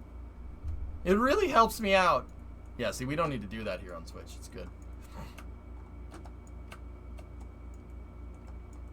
Dude, I don't even want to go read my comments section. It's probably AIDS, because most comment sections in YouTube are just AIDS. Oh, I'm gonna comment so hard. Go do it and make sure you AIDS it up, CoreSpace, to prove my point. Yes, I'm actually saying just shitpost on my VODs. Oh my god. Excuse me. The cockpit mass? Well, the shuttle is 4 tons with Kerbals in it. It's actually positive? Really? Really, ARJ? I don't read him. I'm not going to. Yeah. If you're watching this on YouTube, just come over to the Twitch stream. I'll be real. I'm probably streaming right now. Unless, barring some catastrophic event, I'm probably streaming. Like, I spend most of my day here during the week. I'll go like every video on your channel. Dankeschön, mein Freund. Alright, yeah. Yeah, anything glaring you guys say, I think you guys will tell me, I think we're good. Honestly, I think the challenge here, if you really want to know, the challenge is going to be, please hold. This is going to be the challenge. That's it. Really, AirJ, right on. Yep, this is going to be the challenge. We got to scale this up. Shouldn't be that big of a deal, but it's going to be big. It's going to be like as big as Condor's pad. But a lot simpler. I will tell you that. It's going to be a lot simpler. And man, we're going to need one heck of a tug to move this damn thing around. I'm really happy we sat here and we did this out. This should be fine. Like I said, unless I'm grossly missing something. You know what? Just to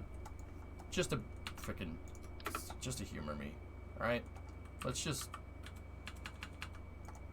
What are we talking about now? We're talking about now 3844 with 3 times the wings. Which, once again, is a gross overestimation. Alright. Yeah. Should be good. And then we have a gross overestimation on payload, a gross overestimation on landing gear, a gross overestimation on fairing plates. We have 18 tons of payload and 9 tons of ohms thrust. Crazy. And a payload bay. Yeah. Yeah, this should work just fine. And I already have the wings on it. Rocket pilot, I think I'm grossly... once again, I think I'm overestimating everything. So, that's the next step. And I'll wrap it up now. The next step is to build out that aero shell and start finalizing components on the big one. We'll finalize the tanks tomorrow and the aero shell, and I'll make sure it has the exact same hierarchy that it did previously. That should work. It should work just fine. Yeah. This shouldn't be too hard. I was worried about scaling it like this, not with the panels or anything. I was worried about scaling it with the fuel tanks, but adding the fuel tank design in and scaling up the fuel tanks really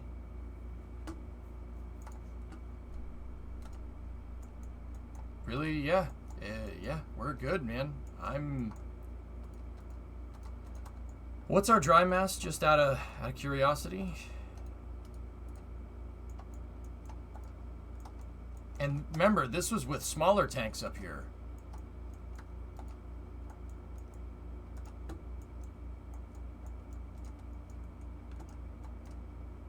$170 tons. Not minus the payload. 160 tons. 160 ton dry mass, and then if I take all the mass out of there, 150.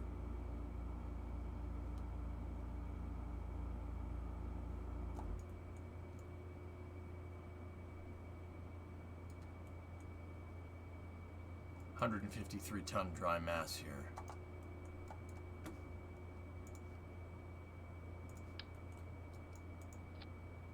No. Don't say that. You're gonna curse it. I mean, pray. I'm. How much do struts weigh? 50 kilos.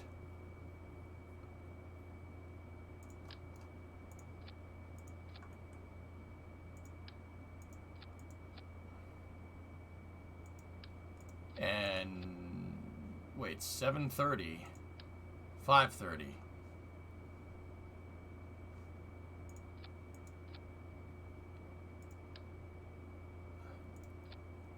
That's 200.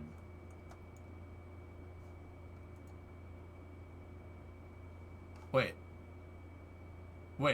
It says 50 kilos right here.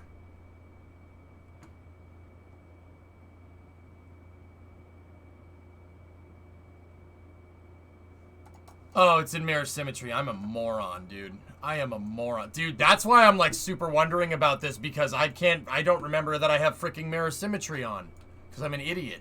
Like, see, that's why I'm like, questions, comments, concerns, please. You know, like, please, before I make sure that not going nuts, do what more like good. All right, let's just do this.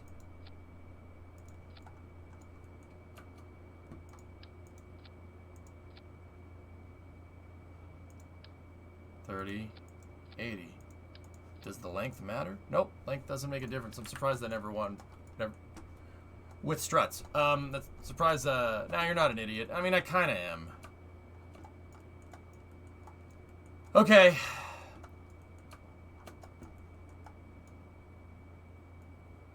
Okay. What about RCS thrusters and a fuel tank for a controlled re-entry? Well, the ohms pods will pick up on the verniers, and the ohms pods are over-engineered.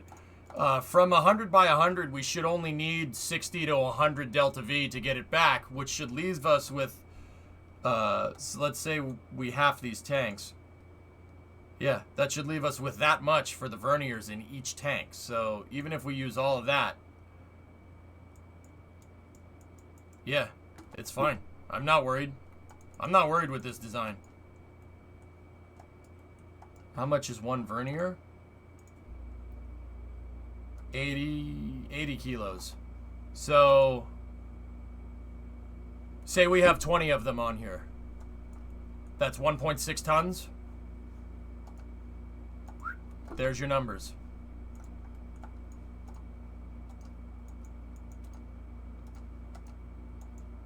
I just added 150 kilos back into the design with those ore tanks.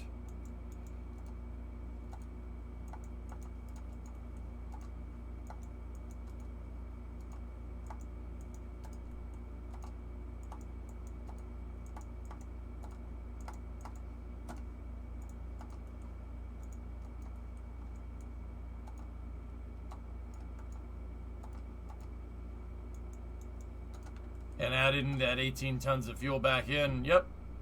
3913. 4178. And keep in mind, everything here is a gross overestimation. Double the wings that I thought I need. We're never moving that much payload.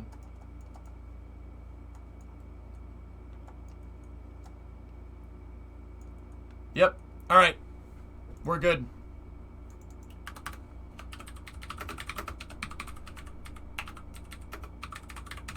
Tomorrow is just, I'm going to do KSP all day.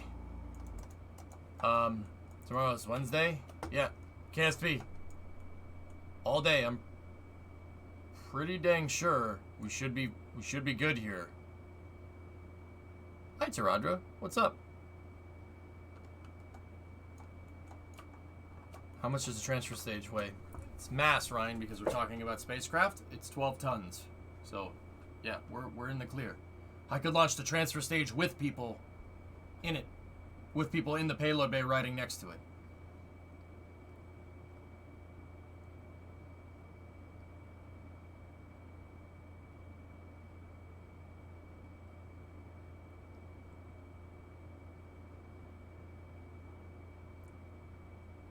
Yep. All right, I'm good. Let's see who's still streaming, guys.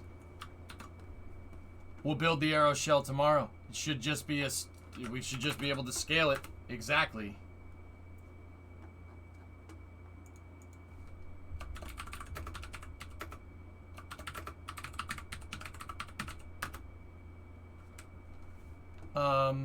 Take care. See you. All right. Auf Wiedersehen.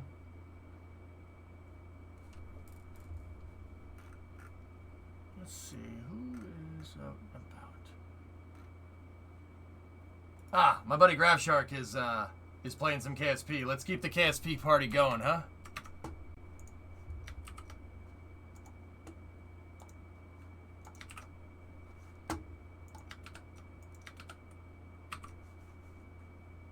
All right, guys. Go see what Gravshark's up to. I'll talk